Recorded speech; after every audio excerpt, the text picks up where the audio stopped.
ನೀ ಬಂದಿದ್ದೀಯಾ ಅಂತ ಒಂದು ಧೈರ್ಯ ಇದೆ ನನಗೆ ಇವತ್ತು ಅಂತ. ಅದು ಯಾರು ಇಲ್ಲದೆ ಹೋದರೂ ನೀನು ಇರ್ತೀಯ, ರಾಮು ಅವರು ಇರ್ತಾರೆ, ಬೇರೆ ಮೀಟಿಂಗ್ ಇಲ್ಲದೆ ಹೋದರೆ ರಾಮಸ್ವಾಮಿ ಸರ್ ಇರ್ತಾರೆ, ಅಷ್ಟು ಗ್ಯಾರಂಟಿ ಇರುತ್ತೆ ಅಂತ. ಆದ್ರೆ ಒಂಥರ ಪವಾಡ, ಜಾಸ್ತಿ ಜನ ಇದ್ದಾರೆ ಅಂತ.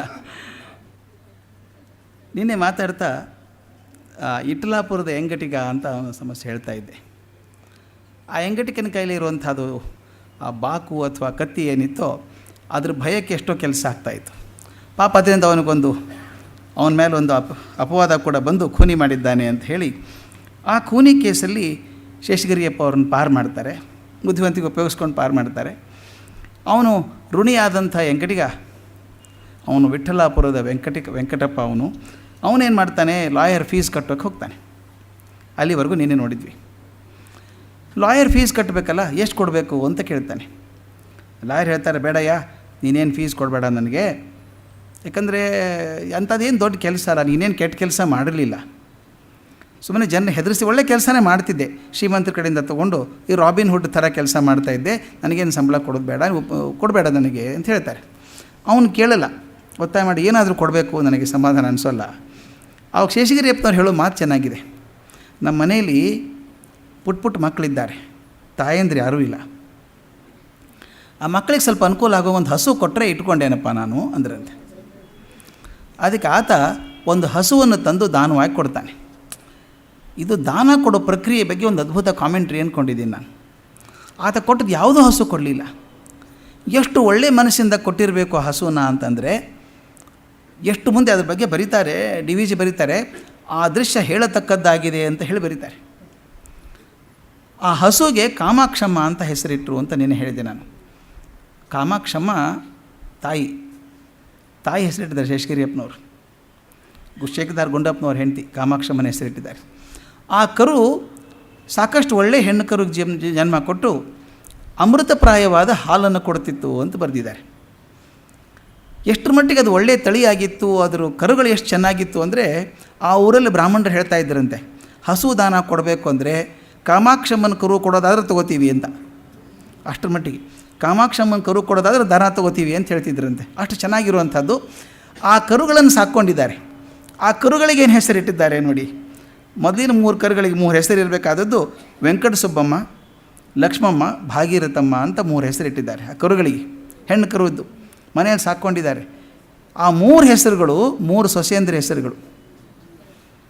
ಶೇಷಗಿರಿಯಪ್ಪನವರ ಹೆಂಡತಿ ಹೆಸರು ವೆಂಕಟ ಸುಬ್ಬಮ್ಮ, ರಾಮಣ್ಣವ್ರ ಹೆಂಡತಿ ಹೆಸರು ಲಕ್ಷ್ಮಮ್ಮ, ಸೀನಪ್ಪನವ್ರ ಹೆಂಡತಿ ಹೆಸರು ಭಾಗೀರಥಮ್ಮ. ನೋಡಿ ಅದಕ್ಕೆ ಇಡೋದು, ಇದು ಎಷ್ಟು ಚೆಂದ ನೋಡಿ ಹೆಸರಿಡೋದು ಅಂತ. ನೆನೆಪಿಟ್ಕೋಬೇಕು ಅಂತ ನಮ್ಮ ಮನೆಯ ಪದ್ಧತಿ ಉಂಟು. ಅಜ್ಜನ ಹೆಸರು ಮೊಮ್ಮಕ್ಕಳಿಗೆ ಇಡಬೇಕು ಅಂತ, ಮುತ್ತಜ್ಜ ಅಜ್ಜ ಬದುಕಿದ್ರೆ ಮುತ್ತಜ್ಜನ ಹೆಸರು ಇಡಬೇಕು ಅಂತ. ಹೀಗಾದರೂ ಮಾಡಿ ಹಿರಿಯರು ನೆನೆಸ್ಕೋತೀವಲ್ಲ ಅಂತ. ಕೃತಂ ಸ್ಮರ ಕೃತೋಸ್ಮರ ಅಂತ ನಮ್ಮ ಮಾತು.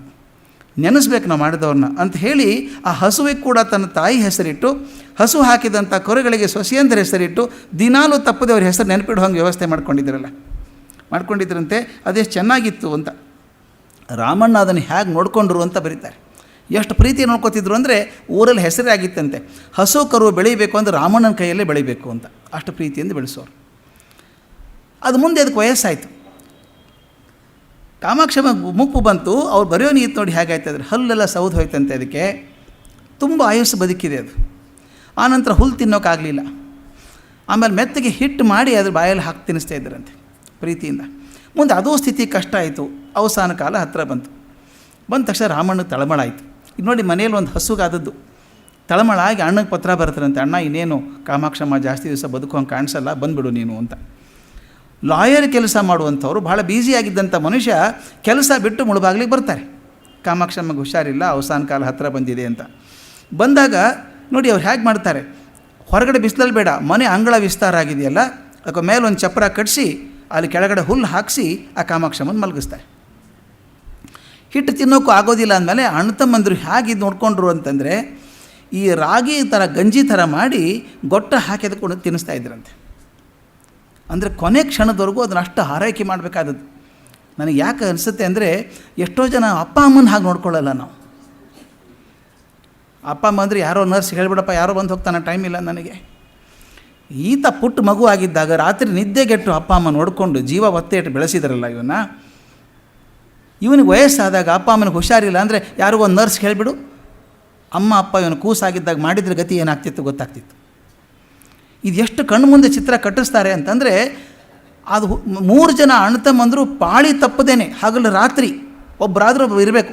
ಅವ್ರು ಬರೀ ಮಾತಾಗಿದೆ ನೋಡಿ, ಒಬ್ಬರು ತಪ್ಪದೆ ಇನ್ನೊಬ್ಬರು ಅದರ ಪಕ್ಕದಲ್ಲೇ ಮೈ ಸವರುತ್ತಾ ಕುಳಿತಿರ್ತಿದ್ದರು ಪೂರ್ತಿ 2 ದಿವಸ 3 ದಿವಸ ಹೇಗೆ ಮಾಡಿದ್ರಂತೆ. 3ನೇ ದಿವಸ ಕಾಮಾಕ್ಷಮ್ಮ ಬರೆಯೋ ನೋಡಿ ಹೇಗಿದೆ. ಆ ದಿನ ಕಾಮಾಕ್ಷಮ್ಮ ಪಂಚತ್ವವನ್ನು ಐದಿದಳು.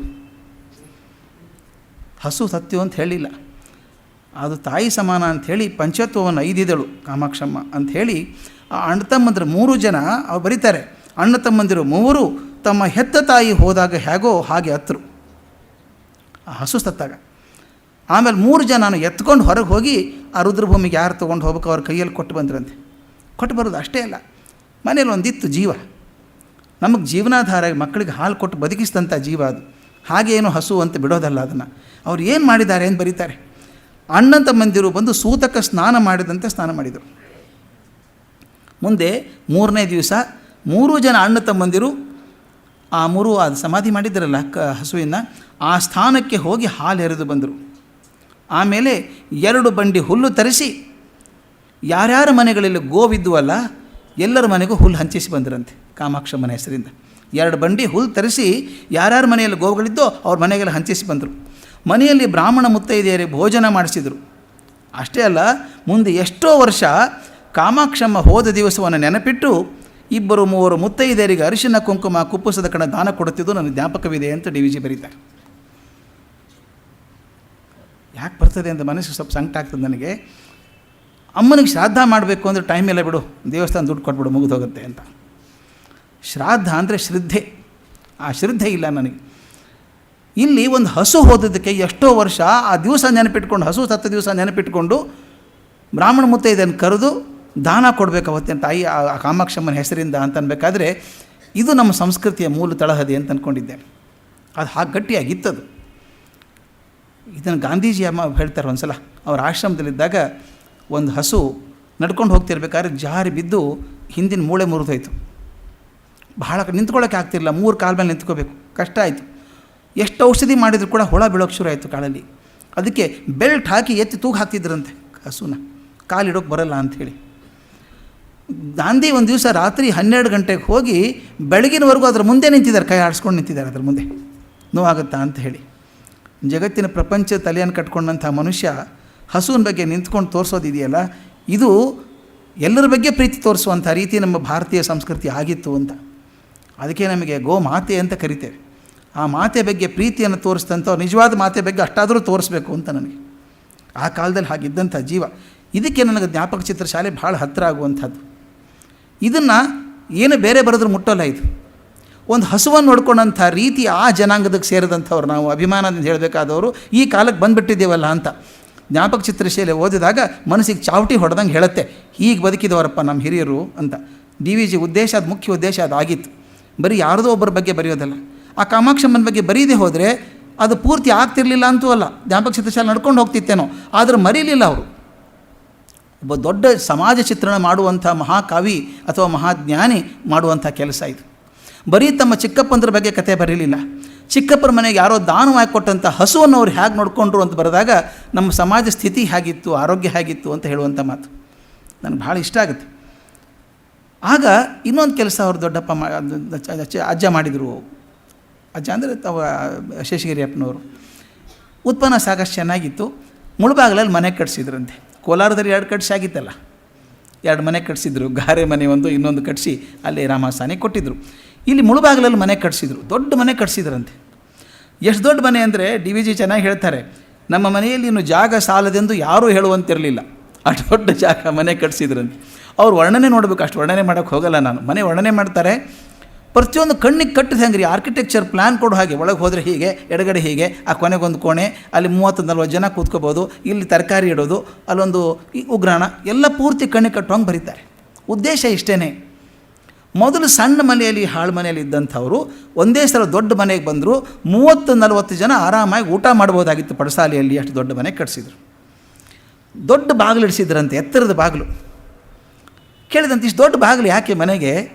ಅಂತ ಯಾರೋ ಕೇಳಿದಾಗ ಇದು ಅಗೇನ್ ಮತ್ತೆ ನಮ್ಮ ಭಾರತೀಯ ಸಂಸ್ಕೃತಿ ಮೂಲಸತ್ವ. ಈ ದೊಡ್ಡ ಮನೆ ಯಾಕೆ ಕಟ್ಸಿ, ಬಾಗಿಲು ಯಾಕೆ ದೊಡ್ಡದಿಟ್ಟಿದ್ದೀರಿ ಅಂದಾಗ ಅವ್ರು ಹೇಳಿದ್ರಂತೆ, ನನ್ನ ತಮ್ಮ ಸೀನಪ್ಪ ಇದ್ದಾನಲ್ಲ, ಸೀನಪ್ಪನ ಮಗ ಶಾಮಣ್ಣ ಇದ್ದಾನಲ್ಲ, ಶಾಮು ಅಂತ ಕರಿತಾ ಇದ್ರಂತೆ, ನಮ್ಮ ಶಾಮು ದೊಡ್ಡ ಹುದ್ದೆಗೆ ಬರ್ತಾನೆ. ತನ್ನ ಮಗ ವೆಂಕಟರಮಣ ಇದ್ದಾನೆ, ಅವ್ರ ಬಗ್ಗೆ ಹೇಳಲಿಲ್ಲ. ನನ್ನ ತಮ್ಮನ ಮಗ ಶಾಮು ಇದ್ದಾನಲ್ಲ, ಒಳ್ಳೆ ವಿದ್ಯೆಪರ ದೊಡ್ಡ ಹುದ್ದೆಗೆ ಬರ್ತಾನೆ, ಅವನು ಕುದುರೆ ಮೇಲೆ ಕೂತ್ಕೊಂಡ್ಬರ್ತಾನೆ ಮನೆಗೆ. ಬಂದಾಗ ಅವನು ಕುದುರೆ ಮೇಲಿಂದ ಇಳಿಲಾರ್ದೇ ಒಳಗಡೆ ಬಂದು ಅಂಗಳಲ್ಲಿ ಇಳಿಬೇಕು.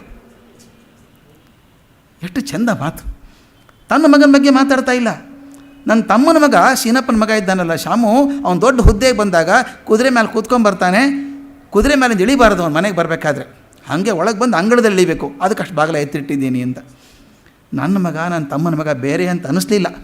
ಹಾಗೆ ಬೆಳೆದಂಥವ್ರು, ಹಾಗೆ ಬೆಳೆಸಿದಂಥವ್ರು, ಹಾಗೆ ಜವಾಬು ಹೇಳ್ತಿದ್ರಂತೆ.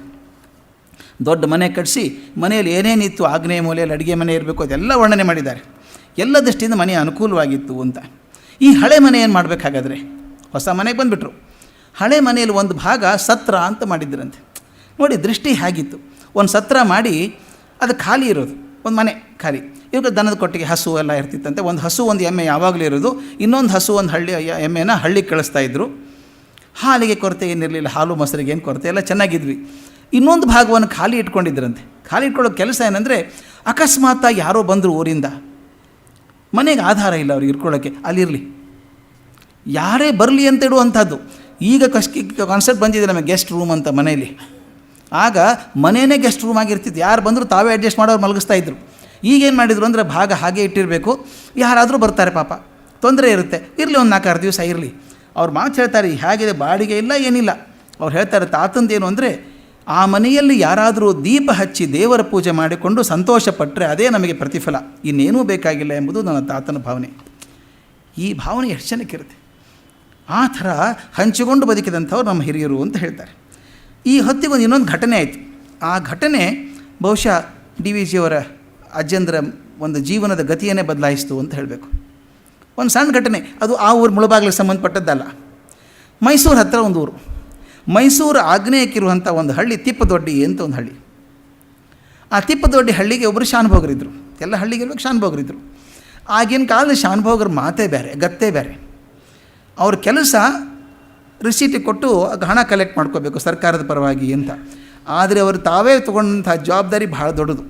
ಊರಲ್ಲಿ ಶಾನುಭೋಗರು ಅಂತಿಲ್ಲ, ಯಜಮಾನರು ಅಂತ ಇದ್ದರು. ಅವರಿಗೆ ದರ್ಪ ಏನು. ನಮ್ಮ ಶ್ರೀಹರಿಯವರು ಹೇಳೋರು, ಅವ್ರ ಅಜ್ಜ ಶಾನುಭೋಗರಾಗಿದ್ದರು. ಎಷ್ಟೋ ಹಳ್ಳಿ ನನಗೆಲ್ಲ ಮರ್ತೋಗಿದೆ, ಅವ್ರ ಅಜ್ಜನ ಮಾತಾಡಿಸಿದ್ದೆ ನಾನು ಹೋಗಿ ಅವ್ರನ್ನ. ಅವ್ರು ಎಷ್ಟು ವರ್ಷಕ್ಕೆ ನಮ್ಮ ಶ್ರೀಹರಿಯವ್ರ ಅಜ್ಜ ಆವಾಗಿನ ದರ್ಪ ನೋಡಿ ಹೆದರಿಕೆ ಆಗ್ತಿತ್ತು ನಮಗೆ. ಅವ್ರು ಶಾನುಭೋಗಿ ಬಿಟ್ಟು 50-60 ವರ್ಷ ಆಗಿರಬೇಕು. ಅಂಥ ಜೋರು. ಅವ್ರು ಏನು ಗುಡುಗು ಹಾಕಬೇಕು. ಅವ್ರು ಹೇಳೋರು ಹೇಗಿರಬೇಕು ಅಂದರೆ, ಮನೆ ಗೇಟಿಗೆ ಬಂದ ತಕ್ಷಣ ಗುಡುಗು ಹಾಕಬೇಕಂತೆ. ಗುಡುಗು ಹಾಕಿದ್ರೆ ಮನೆಯಲ್ಲೆಲ್ಲ ಎಚ್ಚರ ಆಗಿರಬೇಕು, ಯಜಮಾನರು ಬರ್ತಾ ಇದ್ದಾರೆ ಅಂತ. ಮನೆಯಲ್ಲೇ ಎಷ್ಟು ಜೋರು. ಸಾಮಾನ್ಯವಾಗಿ ಮಾತಿದೆ, 1000 ಕುದುರೆಯ ಸವಾರನಾದರೂ ಮನೆಯ ಹೆಂಡತಿಗೆ ಪಿಂಜಾರ ಅಂತ. ಹೊರಗಡೆ ಜೋರು ಇರ್ತೀವಿ, ಸಾಹೇಬ್ರದ್ದು ಮನೆಯಲ್ಲಿ ಸರಿಯಾಗಿರ್ತಾರೆ ಅಂತ. ಆದರೆ ಇವ್ರ ಮನೆಯಲ್ಲೂ ಹಾಗೆ ಅಸಾಧ್ಯ ಜೋರು. ಹೀಗಿದ್ದಂಥವ್ರು ಇವರು ಅಲ್ಲೊಬ್ಬರು ಶಾನುಭೋಗರು ಸಂಜೀವಯ್ಯ ಅಂತ ಇದ್ದರು ಆ ತಿಪ್ಪದೊಡ್ಡಿ ಗ್ರಾಮಕ್ಕೆ. ಈ ತಿಪ್ಪದೊಡ್ಡಿ ಅನ್ನುವಂಥದ್ದು ಒಂದು ಬೈರಕೂರು ಅಂತ ಹೋಬಳಿಗೆ ಸೇರಿದಂಥ ಒಂದು ಹಳ್ಳಿ. ಆ ಬೈರಕೂರು ಹಳ್ಳಿಗೆ ಒಬ್ಬರು ಶೇಖದಾರಿದ್ದರು, ನಾರಾಯಣಪ್ಪ ಅಂತ. ಶೇಖದಾರ್ ಮೇಲಿನವರು, ಶಾನುಭೋಗರಿ ಹಳ್ಳಿಗಿದ್ದಂಥವ್ರು. ಈ ಸಂಜೀವಯ್ಯ ತನ್ನ ಸ್ವಲ್ಪ ಜೋರು, ಶಾನುಭೋಗರ ಜೋರು. ಅವ್ರೇನು ಮಾಡ್ತಿದ್ರು ಅಂದರೆ, ಈ ಕಂದಾಯ ವಸೂಲು ಮಾಡಬೇಕು, ಬರ್ಕೋಬೇಕು, ಲೆಕ್ಕ ಮಾಡಬೇಕು, ರಿಸೀಟ್ ಕೊಡಬೇಕು. ಆಗ ಬ್ರಿಟಿಷ್ ಸರ್ಕಾರ ರಿಸೀಟ್ ಪದ್ಧತಿ ತಂದಿತ್ತು. ರಿಸೀಟ್ ಬುಕ್ಕಲ್ಲಿ ಬರೀಬೇಕು, ಎಷ್ಟು ತೊಗೊಂಡಿದ್ದೀರಿ, ಸರ್ಕಾರಕ್ಕೆ ಎಷ್ಟು ಕಟ್ಟಿದ್ದೀರಿ ಅಂತ. ಆ ಮಾತನ್ನು ಡಿ ವಿ ಜಿ ಮಾತಲ್ಲೇ ಕೇಳಬೇಕು. ಅಂದರೆ ಆಗಿನ ಕಾಲದಲ್ಲಿ ಸ್ವಲ್ಪ ರೂಲ್ ತಪ್ಪಿ ಮಾಡ್ತಾಯಿದ್ರು ಅಂತ. ರಿಸೀಟ್ ಬಂದದ್ದು ಆಗ, ಅದು ಲಂಚ ಅಂತ ಅನ್ನೋಲ್ಲ, ಆಗಿನ ಮರ್ಯಾದೆ ಆಗಿತ್ತು ಅಂತ ಬರೀತಾರೆ. ಲಂಚ ಅನ್ನೋಲ್ಲ, ಅದನ್ನು ಎಷ್ಟು ಚೆನ್ನಾಗಿದೆ. ಅವ್ರು ಏನು ಮಾಡಬೇಕಾಗಿತ್ತು ಅಂದರೆ, ರೈತರಿಂದ ಪಡೆದುಕೊಂಡ ಹಣದಲ್ಲಿ ಒಂದು ಭಾಗವನ್ನು ಸ್ವಂತಕ್ಕಿರಿಸಿಕೊಂಡು ಮಿಕ್ಕದ್ದನ್ನು ಸರ್ಕಾರಕ್ಕೆ ಕಟ್ಟುತ್ತಿದ್ದರು. ಎಲ್ಲವನ್ನೂ ಸರ್ಕಾರಕ್ಕೆ ಕಟ್ಟಬೇಕಾದದ್ದು ಒಂದು ಸ್ವಲ್ಪ ಇಟ್ಕೋತಿದ್ರಂತೆ. ಅದನ್ನು ನೋಡಿ ಯಾರೋ ಕಂಪ್ಲೇಂಟ್ ಮಾಡಿದ್ದಾರೆ ಇವ್ರ ಬಗ್ಗೆ, ಸಂಜೀವಯ್ಯನವ್ರ ಬಗ್ಗೆ. ಸಂಜೀವಯ್ಯ ಸ್ವಲ್ಪ ಮಾತು ಜೋರು, ಈ ದರ್ಪ ಮಾಡಬೇಕಲ್ಲ, ಜೋರು ಮಾಡಬೇಕಲ್ಲ, ಅದು ಬರೀತಾರೆ. ಅವರ ವಾಕು ಕೊಂಚ ಜೋರಾದದ್ದೇ, ವಾಕು ಸ್ವಲ್ಪ ಜೋರಾದದ್ದೇ. ಇವರು ಊರಲ್ಲಿ ಹೋದಾಗ ಕೆಲವ್ರದ್ದು ಕೊಡಲ್ಲ, ಸರಿಯಾಗಿ ಕಂದಾಯ ಕೊಡಲ್ಲ, ಶಿಕ್ಷೆ ಮಾಡ್ತಿದ್ರಂತೆ. ನಮ್ಮ ಶೇರಿಯವ್ರ ಅಜ್ಜ ಹೇಳೋರು, ಕಂಬಕ್ಕೆ ಕಡಿಸಿ ಹೊಡೆಸ್ಬಿಡ್ತಿದ್ದೆ ಅವ್ರನ್ನ ಅಂತ ಹೇಳ್ತಿದ್ರು ಅಂತ. ಹೊಡೆಸ್ಕೊಂಡು ಸುಮ್ಮನೆ ಇರ್ತಿದ್ರು ಜನ. ಆವಾಗ ಅಧಿಕಾರ ಹಂಗಿತ್ತು ಇವ್ರದ್ದು. ಇವರೇನು ಮಾಡಿದ್ದಾರೆ, ಆ ಯಜಮಾನಿಕೆಯನ್ನು ತೋರಿಸೋ ಭರದಲ್ಲಿ, ದರ್ಪ ತೋರಿಸೋ ಭರದಲ್ಲಿ ಒಂದಿಬ್ಬರಿಗೆ ಚೀಮಾರಿ ಹಾಕಿ ಶಿಕ್ಷೆಯನ್ನು ಕೊಟ್ಟಿದ್ದಾರೆ ಸರಿಯಾಗಿ. ಅಂಥವ್ರು ಒಂದಿಬ್ಬರು 3 ಜನ ನೋವಾದವ್ರು ಇದ್ದಾರಲ್ಲ, ಇವ್ರ ಕಡೆ ಶಿಕ್ಷೆ ಪಡ್ಕೊಂಡವರು, ಅವ್ರು ಕಾಯ್ತಾಯಿದ್ರು. ಒಂದು ಕಂಪ್ಲೇಂಟ್ ಬರ್ಕೊಟ್ರಿ ಇವ್ರ ಮೇಲೆ ತಹಶೀಲ್ದಾರ್ ಆಫೀಸಿಗೆ, ಮಾಮಲೆದಾರ್ ಆಫೀಸಿಗೆ ಪತ್ರ ಬರೆದ್ರು. ಇವರು ದುಡ್ಡು ಸರಿಯಾಗಿ ಕಟ್ಟಲ್ಲ, ಸ್ವಂತಕ್ಕೆ ಬಳಸ್ಕೋತಾರೆ ಅಂತ ಕೊಟ್ರಂತೆ. ಸಾಮಾನ್ಯವಾಗಿ ತಾಲೂಕು ಆಫೀಸಿಗೆ ಹೋದ್ರೆ ಅದನ್ನ ಯಾರೂ ತಕರಾರು ನೋಡೋಲ್ಲ, ಹಾಗೆ ಬಿದ್ದಿರ್ತಾವೆ ಎಷ್ಟೋ ವರ್ಷ.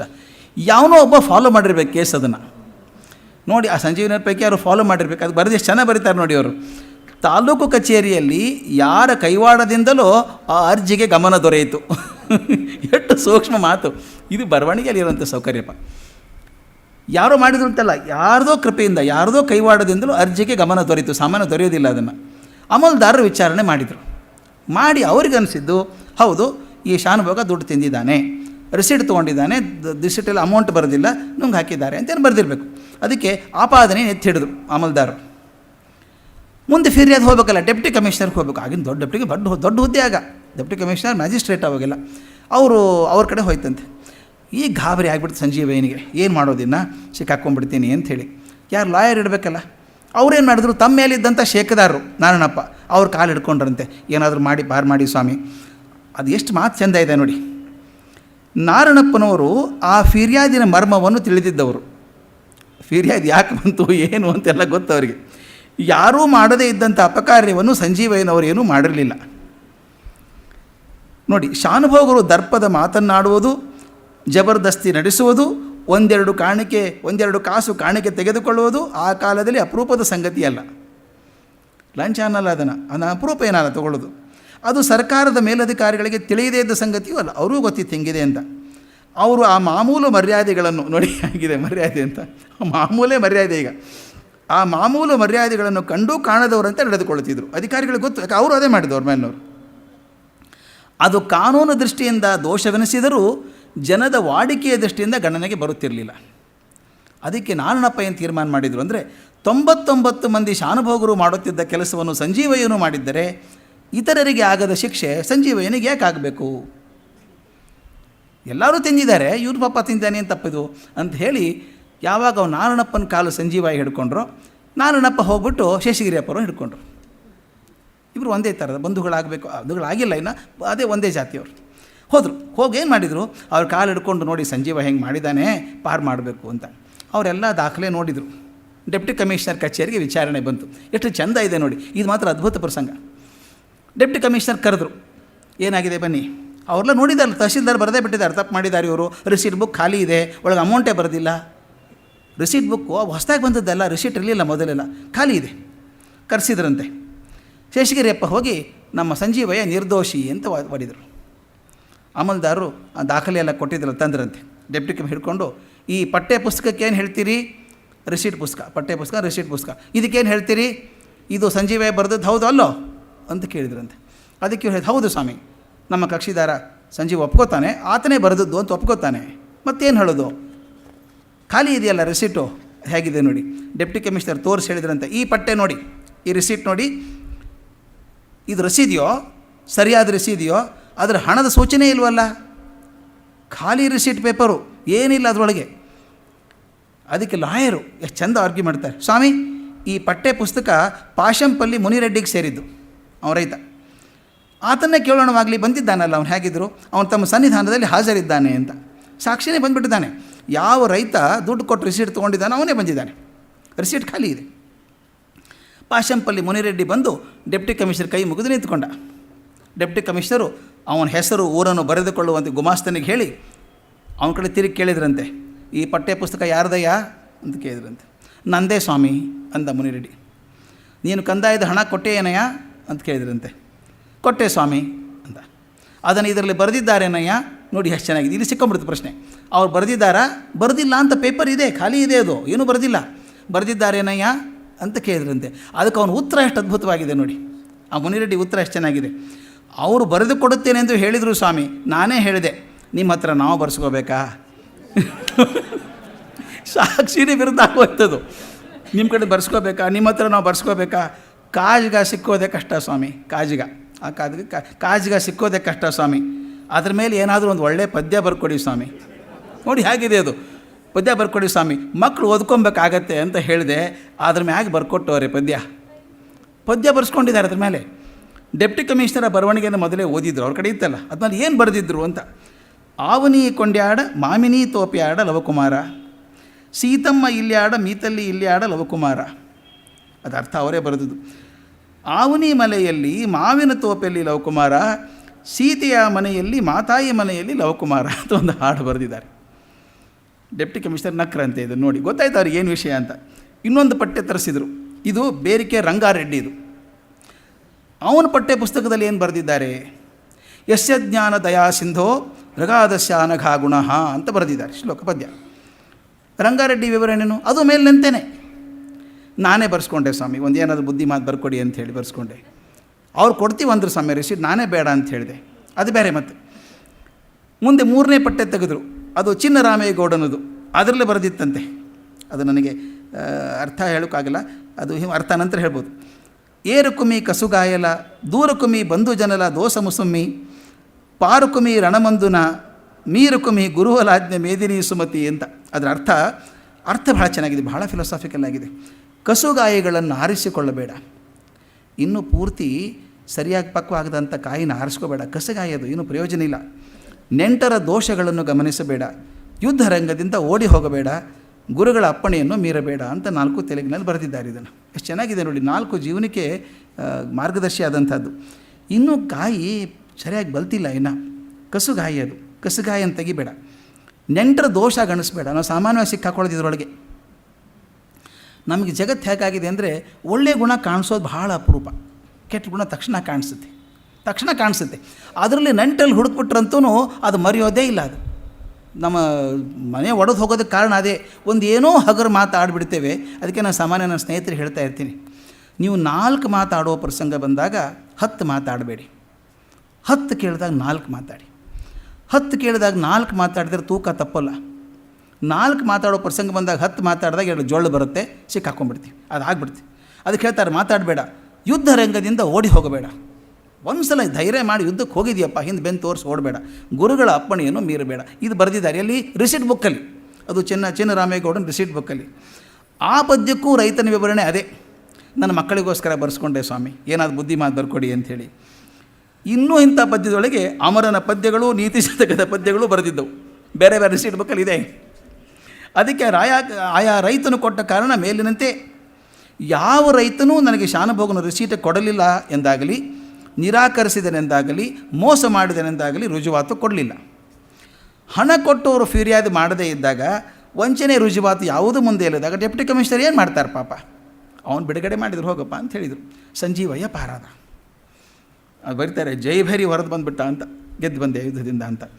ಬಂದಮೇಲೆ ಆ ಋಣ ಇದೆಯಲ್ಲ ಶೇಷಗಿರಿಯಪ್ಪರದು, ಅದಕ್ಕೆ ಇಬ್ಬರು ಸಂಜೀವಯ್ಯ ಮತ್ತು ನಾರಾಯಣಪ್ಪ ಇಬ್ಬರು ಹೋಗಿ ಕೋಲಾರಕ್ಕೆ ಹೋಗಿ ಶೇಷಗಿರಿಯಪ್ಪ ನೋಡಿ, ನಮ್ಮನ್ನು ಪಾರು ಮಾಡಿದ್ದೆ ದೊಡ್ಡ ಸಂಕಟದಿಂದ, ಅದಕ್ಕೆ ನಿಮ್ಮ ಋಣ ತೀರಿಸೋ ಶಕ್ತಿ ನನಗಿಲ್ಲ ಅಂತ ಹೇಳಿ ಹಣ್ಣು ಹಂಪಲು ಕೊಟ್ಟು ಒಂದು 100 ರೂಪಾಯಿ ಇಟ್ಟು ನಮಸ್ಕಾರ ಮಾಡಿದ್ರಂತೆ. ಇಲ್ಲಿ ನೋಡ್ಬೇಕಾದ ಹೇಗಿದೆ ಅಂತ. ಇದನ್ನು ನಾನು ಹೇಳೋದು, ಭಗವಂತನ ಇಚ್ಛೆ ಹೇಗಿರುತ್ತೆ ಅಂತ ಹೇಳೋಕ್ಕೆ ಸಾಧ್ಯ ಇಲ್ಲ. ಯಾರನ್ನು ಯಾವಾಗ ಎಲ್ಲಿ ಸೇರಿಸ್ತಾನೆ ಅಂತ ಹೇಳೋಕ್ಕಾಗಲ್ಲ. ಅದಕ್ಕೆ ನಾನು ತಮಾಷೆಯಾಗಿ ಬರೆದಿದ್ದೆ ಒಂದು ಆರ್ಟಿಕಲಲ್ಲಿ ನಾನು, ನೋ 2 ಪೀಪಲ್ ಮೀಟ್ ಆಕ್ಸಿಡೆಂಟ್ಲಿ. ನಮ್ಮಲ್ಲಿ ಅಕಸ್ಮಾತ್ತಾಗಿ ಸಿಕ್ಬಿಟ್ರು ರಸ್ತೆಯಲ್ಲಿ ಅಂತೀವಿ. ಅಕಸ್ಮಾತ್ ಅಲ್ಲ, it is a divine design, ಭಗವದ್ ಇಚ್ಛೆ ಅದು. ಆ ಕಾಲಕ್ಕೆ ಅವ್ರು ಭೇಟಿ ಆಗಬೇಕು, ಏನೋ ಕೆಲಸ ಆಗಬೇಕು ಅಂತ ನನಗೆ ಖಾತ್ರಿ ಆಗಿಬಿಟ್ಟಿದೆ. ಅದು ಏನೂ ಕಾಣಲ್ದೆ 700 ಕೋಟಿ ಜನ ಇದ್ದಾರೆ ಜಗತ್ತಲ್ಲಿ.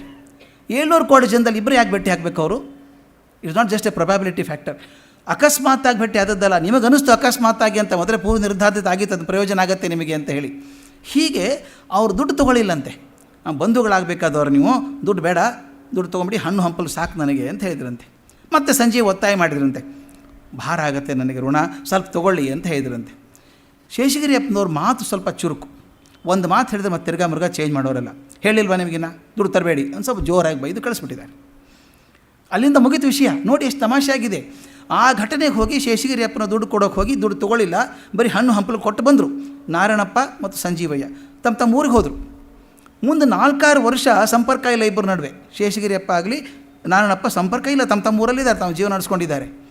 ಏನಾಯಿತು ಆವಾಗ ಅಂತ ಆದದ್ದು ನೋಡಿ, ಕಾಲರಾ ವ್ಯಾಧಿ ಬಂದುಬಿಡ್ತು. ಈ ಬಾರ್ಕೂರ್ ಪ್ರದೇಶದಲ್ಲಿ ಎಲ್ಲಿ ನಾರಾಯಣಪ್ಪ ಇದ್ದರೋ ಅದು ಶೇಕದಾರ ಆಗಿದ್ರಲ್ಲ, ಅಲ್ಲಿ ಕಾಲರಾ ಬಂತು. ಕಾಲರಾ ಬಂದಾಗ ಏನು ಆಗಿರಬೇಕಾ ನನಗೆ ಅನಿಸುತ್ತೆ, ನನಗೆ ನೆನಪಿದೆ, ನಮ್ಮ ಅಜ್ಜ ಹೇಳ್ತಿದ್ದ, ಕಾಲರಾ ಬಂದರೆ, ಪ್ಲೇಗ್ ಬಂದರೆ ಊರೇ ಹೋಗ್ಬಿಡೋದು. ಈ ಮೊನ್ನೆ ನಾವು ಜಪಾನ್ ಸುನಾಮಿ ನೋಡಿದ್ವಲ್ಲ, ಹೋದಾಗ ಈಗ ಒಂದು ತೋರಿಸ್ತಾರೆ, ಗೂಗಲಲ್ಲಿ ನೋಡಿದ್ರೆ ಸಿಗುತ್ತೆ ನಿಮಗೆ. ಆ ಚಿತ್ರದ ಮೇಲೆ ಹಿಂಗೆ ಇಟ್ಟು ನೀವು ಮೂವ್ ಮಾಡಿದರೆ, ಕರ್ಸರ್ ಮೂವ್ ಮಾಡಿದರೆ ಮೊದಲು ಪಟ್ಟಣ ಹೇಗಿತ್ತು ಈಗ ಹೇಗಿತ್ತು ಅಂತ ಕಾಣಿಸುತ್ತೆ, ನೋಡ್ಬೋದು ಅದನ್ನು. ಅದು ಮಾಡಿಟ್ಟಿದ್ದಾರೆ. ಎದೆ ಬಡದು ಹೋಗುತ್ತೆ, ನೆಲಸಮ ಏನೇನೂ ಇಲ್ಲ ಅಲ್ಲಿ. ಹೀಗೆ ಆಗ್ತಿತ್ತಂತೆ ಕಾಲರಾ ಬಂದಾಗ. ನಮ್ಮ ಅಜ್ಜಿ ಹೇಳೋಳು, ಆಕೆಗೆ ಪ್ಲೇಗ್ ಬಂದಿತ್ತು ಊರಲ್ಲಿ, ಬಾಳಂಬೇಡ ಅಂತ ಊರು, ಈ ಕಾಗಿನೆಲೆ ಅಂತೀವಲ್ಲ ಕನಕದಾಸರು ಹತ್ತಿರದಿರುವಂಥ ಬಾಳಂಬೇಡ ಊರು, ಅಲ್ಲಿದ್ಲು. ಆಕೆ ಬಗಲಲ್ಲಿ ಗಂಟಾಯಿತು, ಪ್ಲೇಗ್ ಬಂತು ಅಂತ ಹೇಳಿ. ಅವಾಗ ಏನು ಮಾಡ್ತಿದ್ರು ಅಂದರೆ, ಹೇಗೆ ಅದು ಅನಿವಾರ್ಯತೆ ಅಂತಿರೋ ಅಥವಾ ನಿಷ್ಠುರತೆ ಅಂತಿರೋ ಅಥವಾ ಪ್ರೀತಿ ಇಲ್ಲದವರು ಅಂತಿರೋ ಗೊತ್ತಾಗಲ್ಲ. ಔಷಧಿ ಇಲ್ಲ ಅದಕ್ಕೆ. ಊರು ಹೊರಗಡೆ ಈ ಜೋಳದ ದಂಟೆಲ್ಲ ಸೇರಿಸಿ ಒಂದು ಗುಡಿಸಲು ಥರ ಮಾಡಿಬಿಡೋರಂತೆ ಊರು ಹೊರಗಡೆ. ಆ ಗುಡಿಸಲಲ್ಲಿ ಇಟ್ಟು ಒಂದು 2-3 ದಿವಸ ಆಗೋಷ್ಟು ಆಹಾರ ಇಟ್ಟು ನೀರಿಟ್ಟು ಬಂದ್ಬಿಡೋದು. ಬದುಕೋಕ್ಕಾಗಲ್ಲ, ಯಾಕಂದ್ರೆ ಆಕೆಯ ಮತ್ತೊಬ್ಬರು ರೋಗ ಹರಡುತ್ತಲ್ಲ ಎಲ್ಲರಿಗೂ. ನಮ್ಮ ಅಜ್ಜನಿಗೆ ಯಾವಾಗ ಅವಾರ್ಡ್ ಕೊಟ್ಟಿದ್ದರು, ಬ್ರಿಟಿಷ್ ಯಾರೋ ಕೊಡ್ತಿದ್ದರಂತೆ. ಈತ ಊರೂರಿಗೆ ಹೋಗಿ ಪೊಟ್ಯಾಷಿಯಂ ಪರ್ಮ್ಯಾಂಗನೇಟ್ ತೊಗೊಂಡು ನೀರು ಹಾಕಿ ಟ್ರೀಟ್ಮೆಂಟ್ ಕೊಟ್ಟು ಬ್ಲೀಚಿಂಗ್ ಪೌಡರ್ ಹಾಕಿಸಿ ಎಲ್ಲ ಮಾಡಿದ್ದ. ಆವಾಗ ಪ್ರೈಮರಿ ಸ್ಕೂಲ್ ಹೆಡ್ ಮಾಸ್ಟರ್ ನಮ್ಮ ಅಜ್ಜ, ಅವ್ನು ಮೆಡಲ್ ಕೊಟ್ಟಿದ್ದು ಇನ್ನೂ ನಮ್ಮ ಮನೇಲಿ ಇದೆ. ಅದು ಅಷ್ಟು ಒಳ್ಳೆ ಕೆಲಸ ಮಾಡಿದ್ದ ಅಂತ. ಹೋಗೋದು ಎಲ್ಲೆಲ್ಲ ಆಗ್ತದೆ ಹೋಗೋದು ಅಂತ. ಹೀಗಾದ ಕಾಲರಾ ಬಂದಾಗ ಊರಿಗೆ ಹೋಗಿರಬೇಕು. ಆಗ ಈ ಶೇಖದಾರ್ ನಾರಾಯಣಪ್ಪನ ಮಗನಿಗೆ ಬಂದುಬಿಡ್ತು. ಅವನ ಹೆಸರು ವೆಂಕಟನಾರಾಯಣ ಅಂತ, ವೆಂಕಟರಮಣಯ್ಯ ಅಂತ. ವೆಂಕಟರಮಣಯ್ಯನಿಗೆ ಕಾಲರಾ ಬಂತು, ಆತ ತೀರ್ಕೊಂಡ್ಬಿಟ್ಟ. ನೋಡಿ, ಆ ಹುಡುಗನ 16 ವರ್ಷ ಕೈ ಬಂದಿದ್ದಾನೆ, ಮದುವೆ ಆಗಿದೆ, ಹುಡುಗಿ ಇನ್ನೂ ಮನೆಗೆ ಬಂದಿಲ್ಲ. ಏನಾಗಿರ್ಬೇಕು ಮನೇಲಿ. ಆ ಹುಡುಗ ತೀರ್ಕೊಂಡ ವೆಂಕಟರಮಣಯ್ಯ ಅವನಿಗೆ ಸಹಾಯ ಮಾಡ್ತಿದ್ದ, ತಂದೆಗೆ ಸಹಾಯ ಮಾಡ್ಕೊಂಡು ಚೆನ್ನಾಗಿ ಬದುಕಿರೋಂಥ ಹುಡುಗ ಅವನಿಗೆ ಕಾಲರಾ ಬಂದು ತೀರ್ಕೊಂಡ. ಅವನು ತೀರ್ಕೊಂಡು ಮರನೇ ದಿವಸ ನಾರಾಯಣಪ್ಪನೂ ತೀರ್ಕೊಂಡ. ಶೇಖದಾರ್ ನಾರಾಯಣಪ್ಪ ತೀರ್ಕೊಂಡ್ಬಿಟ್ಟ. ಮನೆಯಲ್ಲಿ ಆಧಾರ ಸ್ತಂಭವಾಗಿರೋನು ಅಪ್ಪ ನಾರಾಯಣಪ್ಪ, ಮನೆಗೆ ಆಧಾರ ಸ್ತಂಭ ಆಗಿರುವಂಥವನು. ಅವನು ಹೋದರೆ ಸ್ವಲ್ಪ ನೋಡ್ಕೋಬಹುದಾಗಿದ್ದಂಥವನು ಮಗ, 16 ವರ್ಷ. ಅವನಿಗೆ ಅಪ್ಪನಿಗೆ ಸಹಾಯ ಮಾಡ್ತಿದ್ದ, ಅಕ್ಷರ ಚಂದ ಬರೀತಿದ್ದ ಅವನು. ಉಳಿದವ್ರು ಯಾರು ಮನೆಯಲ್ಲಿ? ನಾರಾಯಣಪ್ಪನ ಹೆಂಡತಿ, ಒಂದು ಹುಡುಗ, ಪುಟ್ಟ ಹುಡುಗ, 5 ವರ್ಷದ ಹುಡುಗ, ಒಂದು 3.5 ವರ್ಷದ ಹುಡುಗಿ, ಇಷ್ಟೇ ಜನ ಇರೋದು ಮನೇಲಿ. ಎದೆ ಹೊಡೆದು ಹೋಗಿರ್ಬೇಕಲ್ಲ ಯಾವುದೋ ಊರಲ್ಲಾದಾಗ. ಹಿಂಗಾಯಿತು ಅಂತ ಗೊತ್ತಾದಾಗ ಆ ಸುದ್ದಿ, ಒಂದು ಸುದ್ದಿ ರಾಮಣ್ಣವ್ರಿಗೆ ಬಂತು ಮುಳುಬಾಗಲಿಕ್ಕೆ, ಇನ್ನೊಂದು ಸುದ್ದಿ ಶೇಷಗಿರಿಯಪ್ಪನವ್ರಿಗೆ ಹೋಯ್ತು. ಹಿಂಗಾಯಿತು ಅಂಥೇಳಿ ರಾಮಣ್ಣವ್ರ ಮನಸ್ಸು ನೋಡಿ, ಗೊತ್ತಾದ ತಕ್ಷಣ ಸೀದಾ ಬಾರ್ಕೂರಿಗೆ ಹೋದ್ರಂತೆ. ಹೋಗ್ಬಿಟ್ಟು ಆ ತಾಯಿ, ನಾರಾಯಣಪ್ಪನ ಹೆಂಡತಿ, ಇಬ್ಬರು ಪುಟ್ಟ ಮಕ್ಕಳಿದ್ದಾರಲ್ಲ, ಅವ್ರು ಕರ್ಕೊಂಡು ಮುಳುಬಾಗ್ಲಿಗೆ ಬಂದ್ರಂತೆ. ದುಃಖ ಯಾರು ಸಾಂತ್ವನ ಮಾಡಬೇಕು? ಯಾಕಂದರೆ ನಮ್ಮ ನಾರಾಯಣಪ್ಪನ ಹೆಂಡತಿ ಊರು ಈ ಸರ್ಜಾಪುರ ಹತ್ರ, ಅದು ದೂರ ಹೋಗೋದು ಬೇಡ, ಮುಳುಬಾಗಲೇ ಕರ್ಕೊಂಡ್ಬಂದಿದ್ದಾರೆ. ಮನೇಲಿ ಇಟ್ಕೊಂಡು ಕಾರ್ಯಕ್ರಮ ಏನು ಅಂತಂದರೆ, ಸ್ವಲ್ಪ ದಿವಸ ಇಟ್ಕೊಳ್ಳೋಣ, ಆ ಮೃತರ ಕರ್ಮಾಂತರ ಎಲ್ಲ ಮುಗಿದ ಮೇಲೆ ಅವ್ರು ಎಲ್ಲಿಗೆ ಹೋಗ್ಬೇಕಂತಾರ ನೋಡಿ ಅವ್ರನ್ನ ಸರ್ಜಾಪುರಕ್ಕೋ ಇನ್ನೆಲ್ಲ ಕಳಿಸೋದಕ್ಕೆ ವಿಚಾರ ಮಾಡಬೇಕು ಅಂತ ವಿಚಾರ ಮಾಡ್ಕೊಂಡು ಕರ್ಕೊಂಡ್ಬಂದಿದ್ದಾರೆ ರಾಮಣ್ಣವ್ರು. ನೋಡಿ ವಿಧಿ ಹೇಗಿರುತ್ತೆ ಅಂತ. ಆ ತಾಯಿ ಸಾಕಮ್ಮ ಬರೋ ಹೊತ್ತಿಗೆ ಇಲ್ಲೇನಾಗಿದೆ ಮನೆಯಲ್ಲಿ ಅಂತ, ಮುಳುಬಾಗಲ ಪ್ರಸಂಗ ಹೇಗಿದೆ, DVG ಬರೀತಾರೆ, ಎಷ್ಟು ಚಂದ ಬರೀತಾರೆ, ಅದು ಓದಬೇಕದನ್ನು. ಆ ಬಂದಾಗ ಮುಳುಬಾಗಲ ಪರಿಸ್ಥಿತಿ ಹೇಗಿತ್ತು, ಮುಳುಬಾಗಲ ಸಂದರ್ಭ ಅಂತ ಬರೀತಾರೆ. ಇವ್ರ ಮನೆಯಲ್ಲಿ ಏನಾಗಿದೆ, ಶೇಖದಾರ್ ಗುಂಡಪ್ಪನವರು ಸ್ಥಾಪನೆ ಮಾಡಿದ್ದಾರೆ, ಮನೆ ಕಟ್ಟಿದ್ದಾರೆ, ಎಲ್ಲ ಮಾಡಿದ್ದಾರೆ. ಅವ್ರ ಹೆಂಡತಿ ಕಾಮಾಕ್ಷಮ್ಮ ಮೊದಲು ಹೋದರು, ಆಮೇಲೆ ಶೇಖದಾರ್ ಗುಂಡಪ್ಪನವರು ಹೋದರು. ಕಾಮಾಕ್ಷಮ್ಮ ಹೋದ ಸ್ವಲ್ಪ ದಿವಸಕ್ಕೆ 3 ಜನ ಸೊಸೆಯಂದರು ಹೋದರು. ನೋಡಿ ಹೇಗಿದೆ, ಲಾಯರ್ ಶೇಷಗಿರಿಯಪ್ಪ ಕಲ್ತರು, ಆದರೆ ಕೋಲಾರಕ್ಕೆ ಹೋಗಿ ಉಳ್ಕೊಂಡ್ಬಿಟ್ರು. ಬದುಕಬೇಕಲ್ಲ, ಕಸಬು ಮಾಡಬೇಕಲ್ಲ, ಅಲ್ಲೇ ಹೋದರು.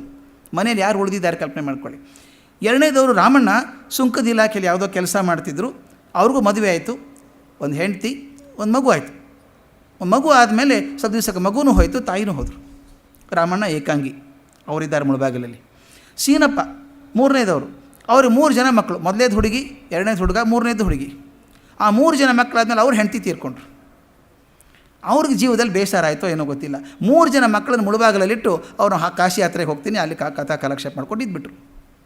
ಮನೇಲಿ ಇರೋರು ರಾಮಣ್ಣ, ಈ 3 ಪುಟ್ಟ ಮಕ್ಕಳು, ಆಮೇಲೆ ಶೇಷಗಿರಿಯಪ್ಪನ ಮಗ ಇದ್ದರಲ್ಲ ವೆಂಕಟರಮಣಯ್ಯ, ಅವರು ತಮ್ಮ ಅಜ್ಜಿ ಮನೇಲಿದ್ದಾರೆ ಸರ್ಜಾಪುರದಲ್ಲಿ, ಬೆಂಗಳೂರಲ್ಲಿ ಇಲ್ಲೇ ಓದ್ಕೊಂಡಿದ್ದವರು. 11 ವರ್ಷ ಅಲ್ಲೇ ಇದ್ದರಂತೆ. ಆನಂತರ ರಾಮಣ್ಣ ಕರ್ಕೊಂಬಂದರು ಮನೆಗೆ, ಬಾ ಅಂತ ಹೇಳ್ಕೊಂಡ್ರು. ಈ ಮನೆಯಲ್ಲಿ ಬರೀ ಮಕ್ಕಳು, ರಾಮಣ್ಣ ಇಷ್ಟೇ. ಮನೆ ಕೆಲಸ ಒಬ್ಬರು ಮುದುಕಿನ ಇಟ್ಕೊಂಡಿದ್ದಾರೆ ಅಡುಗೆ ಮಾಡೋದಕ್ಕೆ. ಅದೇನೋ ಸಮಾಧಾನ ಹೊಂತಾ ಇರಲಿಲ್ಲ. ನೋಡಿ, ಈ ಮನೆಗೆ ಹೆಣ್ಣು ದಿಕ್ಕಿಲ್ಲ, ಭಗವಂತ ಹ್ಯಾಗೆ ಕಳಿಸ್ಕೊಡ್ತಾನೆ. ಆಗ ಶೇಷಗಿರಿಯಪ್ಪ ಬಂದು ಕೇಳ್ಕೋತಾರೆ ಸಾಕಮ್ಮನ, ಅಮ್ಮ ನೀವು ಬೇರೆ ಊರಿಗೆ ಹೋಗೋ ಮಾತಾಡಬೇಡಿ, ಈಗ ಮನೆಗೆ ಹೆಣ್ಣು ದಿಕ್ಕಿಲ್ಲ, ಯಾರೂ ಇಲ್ಲ, ಅಜ್ಜಿ ಇದ್ದಾರೆ, ಆಗೋಲ್ಲ, ನೀವೇ ಎದ್ಬೇಡಿ, ನೋಡ್ಕೊಂಬಿಡಿ ಅಂತ ಹೇಳಿ ಪರಿಪರಿಯಾಗಿ ಬೇಡ್ಕೊಂಡ್ರು ಅಂತ ಎಷ್ಟು ಹೇಳ್ತಾರೆ. ಇಲ್ಲೇ ಸ್ಥಿರವಾಗಿ ಪರಿಪರಿಯಾಗಿ ಬೆಳ್ಕೊಂಡ್ರು. ಅದೇ ಮಾತನ್ನು ರಾಮಣ್ಣ ಕೂಡ ಹೇಳಿದರು, ಸೀನಪ್ಪ ಹೇಳಿದರು, ತನ್ನ ಮಕ್ಕಳು ನೋಡ್ಕೊಳ್ಳಿ, 3 ಜನ ಮಕ್ಕಳು ಬಿಟ್ಟಿದ್ದೀನಿ ನಾನು ಅಂತ ಹೇಳಿ. ಅದು ಹೇಳ್ತಾರೆ, ಸಾಕಮ್ಮ ಮನಸ್ಸಿನಲ್ಲಿ ಏನು ಆಲೋಚಿಸಿದರೋ ತಿಳಿಯೋದು, ಅವರ ಬಾಯಿಂದ ಯಾವ ಮಾತೂ ಬರೆಯಲಿಲ್ಲ, ಬರೀ ಕಣ್ಣಿಂದ ನೀರು ಹರಿದು ಬರುತ್ತಿತ್ತು. ಒಂದು ಕ್ಷಣ ನಾವು ಆ ಸಾಕಮ್ಮನ ಜಾಗದಲ್ಲಿ ನಿಂತ್ಕೊಂಡು ನೋಡಬೇಕು. ತಾನು ಗಂಡನ ಕಳ್ಕೊಂಡು ಬೆಳೆದು ನಿಂತು ಮಗನ ಕಳ್ಕೊಂಡು ಬಂದಿದ್ದಾಳೆ, ನಿಲ್ಲೋಕೆ ನೆಲೆ ಇಲ್ಲ ಅಂತ ಬಂದಾಗ ಈ ಮನೆಯವರು ನೀನು ನನಗೆ ನೆಲೆ ಆಗಬೇಕು ಅಂತ ಕೇಳ್ತಾರೆ. ಎಂಥ ವಿಚಿತ್ರ ವಿಧಿ ಅಂತಂದರೆ, ನನ್ನ ನೆಲೆ ಹೋಯಿತು, ನನಗೆ ಬದುಕೋಕೆ ಆಸರೆ ಇಲ್ಲ ಅಂತ ಆಕೆ ಬಂದರೆ ಈ ಮನೆಗೆ ಆಸರೆ ಆಕೆ ಆಗಬೇಕಾಯ್ತು. ಹೇಗಿರುತ್ತೆ ನೋಡಿ ವಿಧಿ, ಅಲ್ಲಿ ಎತ್ಕೊಂಬಂದು ಇಲ್ಲಿ ಕೂಡಿಸ್ಬಿಟ್ಟಿದೆ ಆಕೆನ. ಹೇಳ್ತಾರೆ 2 ವರ್ಷ ಹಾಗೂ ಹೀಗೂ ಕಾಲ ಕಳೀತು ಅಂತ. ಆದರೂ ಆ ಸಾಕಮ್ಮ ಯಾರು ಅಂತ ನಮಗೆ ಗೊತ್ತಾಯಿತು. ಸಾಕಮ್ಮ ಯಾರು ಅಂದರೆ DVG ಅಜ್ಜಿ. ನೋಡಿ ಎಲ್ಲಿ ಸಂಬಂಧ. ಶೇಷಗಿರಿ ಅಪ್ಪನ ಮಗ ವೆಂಕಟರಮಣಯ್ಯ, DVG ತಂದೆ. ಇವರು ಸಾಕಮ್ಮ ಅಲ್ಲಿ ನಾರಣಪ್ಪನ ಪರಿಚಯ ಆದದ್ದು ಆ ಸಂಜೀವಯ್ಯನ ಘಟನೆಯಿಂದ ಆದದ್ದು. ಆಗ ಸಾಕಮ್ಮ ಬಂದಿದ್ದಾಳೆ, ನಮ್ಮ ಮನೇಲಿ ಇರಿ ಅಂತ ಕೇಳ್ಕೊಂಡಿದ್ದಾರೆ. ಈ ಮುಳುಬಾಗಲು ಇವ್ರ ಮನೆ ಮುಂದೆ ಒಬ್ಬರು ಪುರೋಹಿತರ ಮನೆ ಇದೆ. ಈ ಪುರೋಹಿತರ ಮನೆ ಭಾಳ ಮುಖ್ಯ. DVG ಅವರ ಜೀವನದಲ್ಲಿ ಹಾಸುಹೊಕ್ಕಾಗಿ ಹೋದಂಥ ಸಂಸಾರ ಇದು. ಅನ್ನಂ ಭಟ್ರು ಅಂತ ಮನೆ ಎದುರಿಗಿರುವಂಥವ್ರು. ಅನ್ನಂ ಭಟ್ರು ಮಹಾಜ್ಞಾನಿಗಳು, ವೇದ ಪಾರಾಯಣರು. ಮನೆಯಲ್ಲಿ ಅಧ್ಯಯನ ಮಾಡ್ತಾ ಉದಾರಿಗಳು 16 ಜನ ಮಕ್ಕಳನ್ನ ಇಟ್ಟುಕೊಂಡು ಊಟಕ್ಕೆ ಹಾಕಿ ಅವರು ವೇದಶಾಸ್ತ್ರ ಕಲಿಸ್ತಾ ಇದ್ದರಂತೆ ಮಕ್ಕಳಿಗೆಲ್ಲ.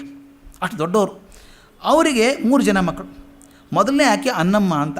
ನೋಡಿ ಆಗಿನ ಕಾಲದ ಪರಿಸ್ಥಿತಿ ಆಗಿತ್ತು. ಮೊದಲನೇ ಮಗಳು ಅನ್ನಮ್ಮ ಅಂತ, ಎರಡನೇದವಳು ಅಮ್ಮಣ್ಣಮ್ಮ ಅಂತ, ಮೂರನೇ ಹುಡುಗ ವೆಂಕಟರಾಮ್ ಭಟ್ರು ಅಂತ. ವೆಂಕಟರಾಮ್ ಭಟ್ರು ಪೂರ್ತಿ ಜೀವನದುದ್ದಕ್ಕೂ ಬರ್ತಾರೆ DVG ಜೊತೆಗೆ. ವೆಂಕಟರಾಮ್ ಭಟ್ರು ಅಂತ ಅವ್ರ 3ನೇ ಮಗ. ಇವು 3 ಜನ ಇದ್ದಾರೆ ಮನೆಯಲ್ಲಿ. ಮುಂದೆ ಅವರು ಅನ್ನಂ ಭಟ್ರು ತೀರ್ಕೊಂಡ್ಮೇಲೆ ವೆಂಕಟರಾಮ್ ಭಟ್ರೆ ಆ ವೇದ ಪಾಠಶಾಲೆ ಅನೇತ ವೇದ ಗುರುಕುಲಾನಿ ಅವರೇ ನಡೆಸ್ತಾಯಿದ್ರು. ಆ ಪರಿಸ್ಥಿತಿ ಹೇಗೆ ಬಂತು ಅಂದರೆ, ಅನ್ನಮ್ಮ ಮತ್ತು ಅಮ್ಮಣ್ಣಮ್ಮ ಇಬ್ಬರು ತಮ್ಮ ಗಂಡದನ್ನು ಕಳ್ಕೊಂಡು ವಿಧೇಯರಾಗಿ ತಾಯಿ ಮನೆಗೆ ಬಂದರು. ಅವ್ರ ಮನೆಯಲ್ಲಿ ಆ ವ್ಯವಸ್ಥೆ. ವೆಂಕಟರಾಮ್ ಭಟ್ರು ಅವ್ರ ಹೆಂಡತಿ, ಇಬ್ಬರು ಅಕ್ಕಂದಿರಿದ್ದಾರೆ, ವಿಧವೆಯರಾಗಿ ಮನೆಗೆ ಬಂದಿದ್ದಾರೆ, ಕೂತಿದ್ದಾರೆ. ಆ ಅನ್ನಮ್ಮ ದೊಡ್ಡವರು ಎಷ್ಟು ಜ್ಞಾನಿ ತಿಳ್ಕೊಂಡಿದ್ರು ಅಂದರೆ, ಮನೆಯಲ್ಲಿ ದಿನ ಆಗೋದಲ್ಲ ಕಾರ್ಯ, ಶಾಸ್ತ್ರ ನಡಿಬೇಕು, ವೇದಾಧ್ಯಯನ ಆಗಬೇಕು. ತಮ್ಮ ಹೇಳ್ಕೊಡ್ತಿದ್ದು ಎಷ್ಟೋ ಜನಕ್ಕೆ. ಅದನ್ನು ಹೇಳಿದ್ದನ್ನು ಕೇಳಿ ಕೇಳಿ ಕೇಳಿ ಕೇಳಿ ಆಕೆ ಎಷ್ಟು ಚೆನ್ನಾಗಿ ಅಭ್ಯಾಸ ಆಗಿತ್ತು ಅಂದರೆ, ಹುಡುಗರು ಒಂಚೂರು ಸ್ವರ ತಪ್ಪಿದ ಹೇಳ್ತಿ, ಸ್ವರ ತಪ್ತಾ ಇದೆಯಾ ಅಂತ ಕರೆಕ್ಟ್ ಮಾಡ್ತಿದ್ರಂತೆ ಅನ್ನಮ್ಮ. ಇದು ಹೇಳ್ತೀನಲ್ಲ, ಜೀವನದಲ್ಲಿ ನೋವಿನಷ್ಟು ಒಳ್ಳೆಯ ಪಾಠ ಇನ್ಯಾವುದೂ ಇಲ್ಲ ಅನಿಸುತ್ತೆ. ನೋವು ಕಲಿಸಿದ ಪಾಠವನ್ನು ಸುಖ ಯಾವತ್ತೂ ಕಲಿಸಲ್ಲ. ಸುಖ ಮೈ ಮರೆಸುತ್ತೆ, ದುಃಖ ಜೀವನಕ್ಕೆ ಪಾಠ ಕೊಡುತ್ತೆ. ಬೆಂದು ಹೋಗಿದ್ದಾಳೆ ಅನ್ನಮ್ಮ, ನಿಜವಾಗ್ಲೂ ಅನ್ನ ಆಗಿ ಹೋಗಿದ್ದಾಳೆ ಆಕೆ ಬೆಂದು. ಆ ಅನ್ನಮ್ಮ ನೋಡಿಕೊಂಡು ಆಕೆ ಮಾತು ಹೇಳ್ತಾಳೆ. ಒಂದು ದಿವಸ ಮಾತಾಡ್ತಾ ಕೂತಾಗ ಸಾಕಮ್ಮವ್ರ ಹತ್ರ ಹೇಳ್ತಾಳೆ, ಸಾಕಮ್ಮ ನಾನು ನೋಡಿದ್ದೀನಿ 2 ವರ್ಷದಿಂದ ಮನಸ್ಸಿಗೆ ಬೇಜಾರು ಮಾಡ್ಕೋತೀರಿ. ಹಾಗಾಗಿ ನೀವು ಎಲ್ಲೋ ಬಂದು ಯಾರ್ದೋ ಮನೆಗೆ ಇದ್ಬಿಟ್ಟಿದ್ದೇನಲ್ಲ ಭಾರವಾಗಿ ಅಂತ ಅನ್ಕೋತಾ ಇದ್ದೀರಿ ಅನಿಸಲ್ವಾ? ಸಾಮಾನ್ಯವಾಗಿ ಯಾವುದೋ ಮನೆ ಹೆಣ್ಮಗಳು ಯಾವುದೋ ಪರಿಸ್ಥಿತಿಗೆ ಒತ್ತಡದಿಂದ ಬಂದು ಇವ್ರ ಮನೆಗೆ ಇರಬೇಕಾಯ್ತಲ್ಲ, 2 ಮಕ್ಕಳನ್ನ ಕಟ್ಕೊಂಡ್ಬಂದಿದ್ದೀನಿ ಅಂತ ಅನಿಸಿರ್ಬೇಕು. ಆಕೆ ಹೇಳಿರ್ಬೇಕು ಅನ್ನಮ್ಮನ ಹತ್ರ. ಆಕೆ ಹೇಳ್ತಾಳೆ, ಸಾಕಮ್ಮ ಇವರ ಮನೆ ಸೇರಬೇಕಾದ ಗತಿ ಬಂತೆ ಎಂದು ನೀವು ಆಗಾಗ ಸಂಕಟ ಪಡೆದುಕೊಳ್ತಿದ್ದೀರಿ. ಇದಕ್ಕೆ ಕಾರಣವಿಲ್ಲವೆಂದು ನನಗೆ ಅನಿಸುತ್ತದೆ. ಅನ್ನಮ್ಮ ಹೇಳಿದಂಥ ಮಾತು ಒಂದೊಂದು ಸಲ ದೈವ ಮಾತಾಡಿಸ್ಬಿಡುತ್ತೆ ಹೇಗೂ ಅದಾಗ್ಬಿಡುತ್ತೆ. ನೀವು ಇಲ್ಲಿಗೆ ಬಂದದ್ದರಿಂದ ಈ ದಿಕ್ಕೆಟ್ಟ ಮನೆ ಉದ್ಧಾರವಾಗಬಹುದು, ನೀವು ಬಂದದ್ದರಿಂದ ಈ ದಿಕ್ಕೆಟ್ಟ ಮನೆ ಉದ್ಧಾರವಾಗಬಹುದು ಅಂಥೇಳಿ, ಕಾಮಾಕ್ಷಮ್ಮನು ಆಕೆಯ 3 ಮಂದಿ ಸೊಸೆಯರು ಚಿಕ್ಕ ಚಿಕ್ಕ ವಯಸ್ಸಿನಲ್ಲಿ ತೀರಿಕೊಂಡದ್ದರಿಂದ ಈ ಮನೆಗೆ ನಿಮ್ಮ ಜನದಲ್ಲಿ ಒಂದು ಕೆಟ್ಟ ಹೆಸರು ಬಂದಿದೆ. ಏನು ಹೆಸರದು? ಇಲ್ಲಿಗೆ ಬಂದ ಹೆಣ್ಣು ಮಕ್ಕಳು ಬಾಳೋದಿಲ್ಲ ಅಂತ ಬಂದುಬಿಡುತ್ತೆ. ನಮ್ಮ ಊರಲ್ಲಿ ಮಾತು, ಸಣ್ಣ ಊರಲ್ಲಂತೂ ಭಾಳ ಇದು. ಸಣ್ಣ ಊರಲ್ಲಿ ಒಂದು ಮಾತು ಬಂದರೆ ಹರಡ್ಕೊಂಡ್ಬಿಡುತ್ತೆ ಅದು. ನನಗೆ ಒಂದು ಉದಾಹರಣೆ, ನನಗೆ ನನ್ನ ಮಾವನ ಊರಿಗೆ ಹೋಗೋಕೆ ಆಗ್ತಿರ್ಲಿಲ್ಲ. ಏನೋ ಕೆಲಸ, ಸೋದರ ಮಾವನು ಹೌದು. ಅವನೊಂದು ಸಲ ಫೋನ್ ಮಾಡಿ ಹೇಳಿದೆ, ನನ್ನ ಮಾವ ನೀ ಹಾಗಾಗಿ ಬಂದು ಹೋಗ್ತೀರಪ್ಪ ಅಂದ. ಯಾಕೆ ಅಂತ ಕೇಳಿದೆ. ಸಣ್ಣ ಊರು, ನೀ ಬರದೇ ಹೋದರೆ ಏನು ಅಳಿಯ ಬಂದಿಲ್ಲ, ಏನೋ ಮಾವುಗಳಿಗೆ ತಕರಾರಾದಂಗೆ ಕಾಣುತ್ತೆ ಅಂತಾರೆ. ನನಗೇನು ತಕರಾರಿಲ್ಲ, ಜನ ಬಾಯಿಗೆ ಹೇಳ್ತಾರೆ. ಹಳ್ಳಿ ಊರಲ್ಲಿ ಭಾಳ ಟೈಮ್ ಇರುತ್ತೆ ಬೇಕಾದಷ್ಟು ಜನ ಹಬ್ಸೋದಕ್ಕೆ. ಅದಕ್ಕೆ ಹೇಳ್ತಾರಂತ, ಈ ಕೆಟ್ಟ ಹೆಸರು ಏನು ಬಂದಿದೆ ಅಂದರೆ ಈ ಮನೆಗೆ ಬಂದು ಹೆಣ್ಮಕ್ಳು ಬಾಳೋದಿಲ್ಲ ಅಂತ ಬಂದುಬಿಟ್ಟಿದೆ. ಈ ಅಪವಾದವನ್ನು ದೊಡ್ಡ ಮನಸ್ಸು ಮಾಡಿ ತೆಗಿಬೇಕು. ನೋಡಿ ಅನ್ನಮ್ಮ ಹೇಳೋದು, ನೋಡಿ ಇವ್ರ ಮನೇಲಿ ಯಾರೂ ಹೇಳಿಲ್ಲ, ಅವ್ರ ಮನೆ ಎದುರಿಗಿದ್ದಂಥ ಪುರೋಹಿತರು. ಯಾಕೆ ಹೇಳ್ತೀನಿ ಅಂದರೆ, 2 ಬೇರೆ ಮನೆ ಆದರೂ ಮನಸ್ಸು ಒಂದಾಗಿತ್ತು. ಅವರು ನಮ್ಮದೇ ಮನೆಯನ್ನು ಹಾಗೆ ಸಲಹೆ ಕೊಡ್ತಾಯಿದ್ರು. ಯಾಕೆ ಹೇಳ್ತಿದ್ರಂತೆ, ಈ ಅಪವಾದವನ್ನು ದೊಡ್ಡ ಮನಸ್ಸು ಮಾಡಿ ಹೋಗಲಾಡಿಸ್ಬೇಕಮ್ಮ ನೀನು. ನಿಮ್ಮ ಯಜಮಾನರು ಶೇಷಗಿರಿ ಅಪ್ಪನಿಗೆ ಲಾಯರ್ ಫೀಸ್ ಕೊಡೋಕ್ಕೆ ಹೋಗಿದ್ದರಂತೆ. ನೋಡಿ ಹೇಗಿದೆ ಅದು. ನಾರಾಯಣಪ್ಪ ಹೋಗಿದ್ರಲ್ಲ, ಲಾಯರ್ ಫೀಸ್ ಕೊಡೋಕ್ಕೆ ಹೋಗಿದ್ದರಂತೆ. ಶೇಷಗಿರಿ ಅಪ್ಪನಿಗೆ ಆ ಫೀಸ್ ಬೇಡ, ನಿಮ್ಮ ಮಗಳನ್ನು ಅವನ ಮಗ ವೆಂಕಟರಮಣನಿಗೆ ಕೊಟ್ಟುಬಿಡಿ, ಅದೇ ಶೇಷಗಿರಿ ಅಪ್ಪನಿಗೆ ಕೊಟ್ಟ ಫೀಸು. ಕೇಳ್ಕೊಳ್ಳೋದು, ನಿಮ್ಮ ಮಗಳನ್ನು ಆ ಶೇಷಗಿರಿ ಅಪ್ಪನ ಮಗನಿಗೆ ವೆಂಕಟರಮಣನಿಗೆ ಕೊಟ್ಟುಬಿಡಿ ಅಂತ ಹೇಳಿದ್ರಂತೆ. ಮುಂದೆ ಮಾತನ್ನು ಎಷ್ಟು ಚೊಕ್ಕವಾಗಿ ಚಕ್ಕಂದು ಮುಗಿಸ್ಬಿಡ್ತಾರೆ ಡಿ ವಿ ಜಿ ಅದನ್ನು. ಅಲ್ಲಿಂದ ಮುಂದೆ ನಡೆದದ್ದನ್ನು ಹೆಚ್ಚಾಗಿ ಬರೆಯಬೇಕಾದ ಅವಶ್ಯಕತೆ ಇಲ್ಲ. ಅಂದರೆ ಹಿರಿಯರು ಒಂದು ತೀರ್ಮಾನ ಮಾಡಿದರೆ ಚೌಕಾಶಿ ಮಾಡೋದಾಗಲಿ ವಿಚಾರ ಮಾಡೋದಾಗಲಿ ಇಲ್ಲ. ಅನ್ನಮ್ಮ ಅವ್ರಿಗೂ ಮನೆಗೆ ದೊಡ್ಡವರು ಹಾಗೆ ಹೇಳಿದರು. ಅನ್ನಮ್ಮನವರ ಮಾತಿನಲ್ಲಿ ಎಲ್ಲರಿಗೂ ಗೌರವ, ಆಕೆ ಹಿತೋಪದೇಶವನ್ನು ಎಲ್ಲರೂ ಸಂತೋಷ ನೆರವೇರಿಸಿದರು. ನನ್ನ ತಂದೆಯ ಮದುವೆ ಹೀಗೆ ಏರ್ಪಟ್ಟದ್ದು. ಡಿ ವಿ ಜಿ ತಂದೆ ಮದುವೆ ಎಷ್ಟು ಚೆಂದ, ಅದು ಬೇರೆ ಮಾತು ಹೇಳೋಕ್ಕಲ್ಲ, ಅದನ್ನೇ ಓದಬೇಕು ನಾನು. ಮದುವೆ ಹೇಗಾಯಿತು ಅಂತ ಬರೀತಾರೆ. ತಮ್ಮ ತಂದೆ ಮದುವೆ ಬಹಳ ಅಪರೂಪ ಅನಿಸುತ್ತೆ, ಮಗ ತಮ್ಮ ತಂದೆ ಮದುವೆ ಬಗ್ಗೆ ಬರೆಯುವಂಥದ್ದು. ಮದುವೆಯಾದದ್ದು ಕಾರ್ವೇಟಿ ನಗರದಲ್ಲಿ ವೆಂಕಟರಮಣ ದೇವರ ಸನ್ನಿಧಾನದಲ್ಲಿ. ಗಂಡು ಹೆಣ್ಣು ದ್ರಾವಿಡ ಬ್ರಾಹ್ಮಣರು. ಇಲ್ಲೊಂಚೂರು ತಮಾಷೆ ಇದೆ. ಗಂಡಿಗೆ ತಾಯಿ ಇಲ್ಲದ್ದರಿಂದ, ವೆಂಕಟರಮಣ ತಾಯಿ ಇಲ್ಲದ್ದರಿಂದ ಆ ನಾಂದಿಗಾಗಿ ಕೂತವರು ಮುಲಕನಾಡು ವೆಂಕಟರಾಮ ಭಟ್ರು, ಅಕ್ಕಯ್ಯಮ್ಮ ವೆಂಕಟರಾಮ ಭಟ್ರು ಹೆಂಡತಿ, ಅವರಿಬ್ಬರು ಕೂತ್ಕೊಂಡ್ರು ನಾಂದಿಗೆ. ಈ ಕಡೆ ಹೆಣ್ಣಿಗೆ ತಂದೆ ಇಲ್ಲದ ಕಾರಣದಿಂದ, ಇಲ್ಲಿ ತಾಯಿ ಇಲ್ಲ, ಆ ಕಡೆ ತಂದೆ ಇಲ್ಲದ ಕಾರಣದಿಂದ ಆ ಕಡೆ ನಾಂದಿಗೆ ಕುಳಿತವರು ಬಡಗನಾಡು ಸಿನಿಗಪಲ್ಲಿ ನಂಜುಂಡಪ್ಪನವರು. ಈ ಕಡೆ ಮುಲಕನಾಡು, ಈ ಕಡೆ ಬಡಗನಾಡು ಆಗಿದೆ. ಇದು ಗಮನಿಸಬೇಕಾದದ್ದು, ಇದು ಮುಂದೆ ಮಾತು ಬರ್ತದೆ ಅದಕ್ಕೆ. ವೆಂಕಟರಾಮ ಭಟ್ರು ಶೇಷಗಿರಿಯಪ್ಪನ ಸ್ನೇಹಿತರಾಗಿ ತಮ್ಮನಂತೆ ಇದ್ದವರು.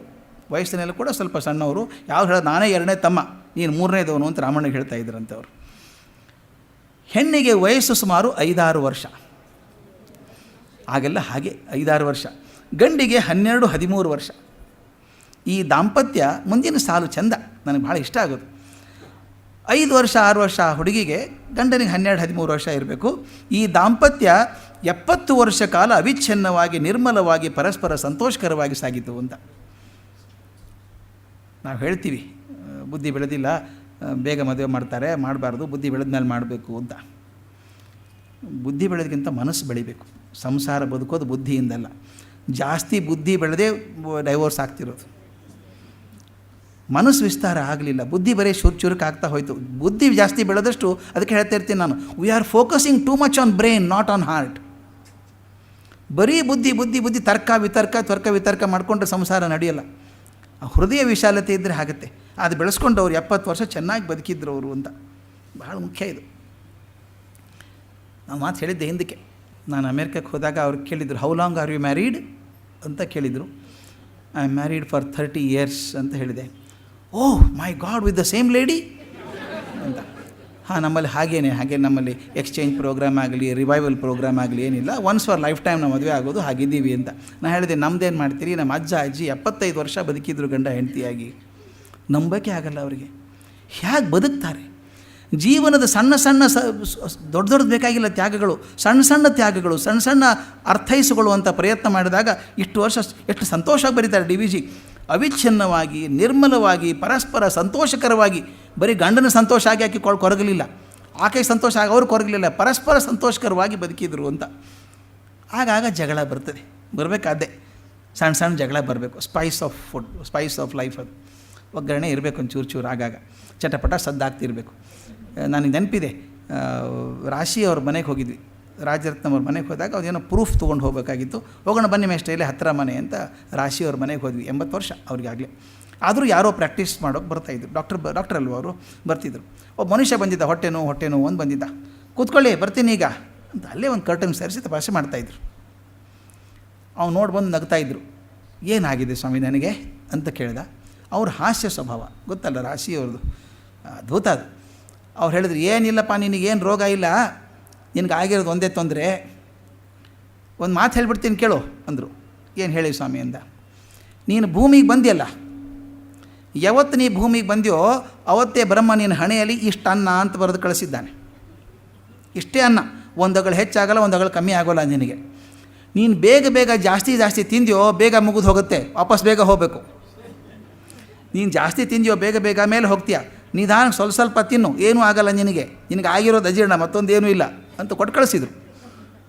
ಇನ್ನೊಬ್ಬರು ದಂಪತಿಗಳು ಬಂದರು, ಹಿರಿಯರು ಬಂದರು. ತನ್ನ ಮಗ ಸೊಸೆನ ಕರ್ಕೊಂಬಂದಿದ್ದಾರೆ. ಮದುವೆ ಆಗಿ ಒಂದು 2-3 ದಿವಸ ಆಗಿರಬೇಕು.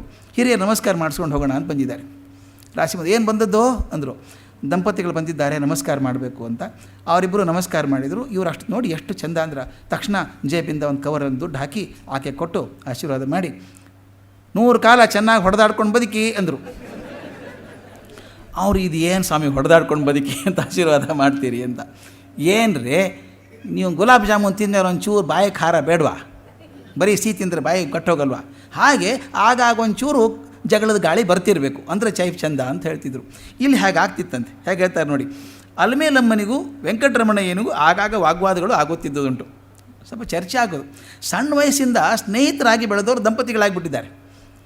5 ವರ್ಷ 12 ವರ್ಷ ಸ್ನೇಹಿತರಾಗಿ ಇದ್ದವರಪ್ಪ. ಮಕ್ಕಳಿಗೆ ಅವಾಗ ಮದುವೆ ಅಂದರೆ ಏನು ಗೊತ್ತು ಹೇಳಿ? ಆವಾಗ ಮುಂದೆ ಅರ್ಥ ಆಯಿತು ಗಂಡ ಹೆಂಡತಿ ಅಂತ, ಅದ್ರ ಸಲಿಗೆ ಸ್ವಲ್ಪ ಉಳ್ಕೊಂಡ್ಬಿಡುತ್ತೆ ಅವಾಗ. ಆದಾಗ ಪ್ರೇಮ ಕಲಹಗಳಲ್ಲಿ ಒಬ್ಬರನ್ನೊಬ್ಬರು ಮೊದಲಿಸುತ್ತಿದ್ದು ಅಪರೂಪವೇನಲ್ಲ. ಹೆಂಗೆ ಬರ್ತಿತ್ತು ತಮಾಷೆ ಅಂದರೆ, ನಾವು ಸಾಮಾನ್ಯವಾಗಿ ನಮ್ಮ ಎಲ್ಲರ ಮನೆಯಲ್ಲಿ ಆಗುವಂಥದ್ದೇ ಇದು.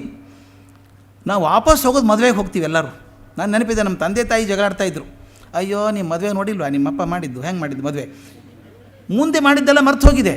ಮದುವೆಯಲ್ಲಿ ಒಂಚೂರು ಏನೋ ಅಪಚಾರ ಆಗಿರಬೇಕು, ಹಿಡ್ಕೊಂಡು ಕೂತ್ಕೊಂಡ್ಬಿಡೋದು. ಇದು ಹಾಗೆ ನೋಡಿ. ಸಾರಿನಲ್ಲಿ ಖಾರ ಹೆಚ್ಚಾದಾಗ ವೆಂಕಟರಮಣಯ್ಯ ಹೆಂಡತಿಯನ್ನು ಕುರಿತು, ನೀನು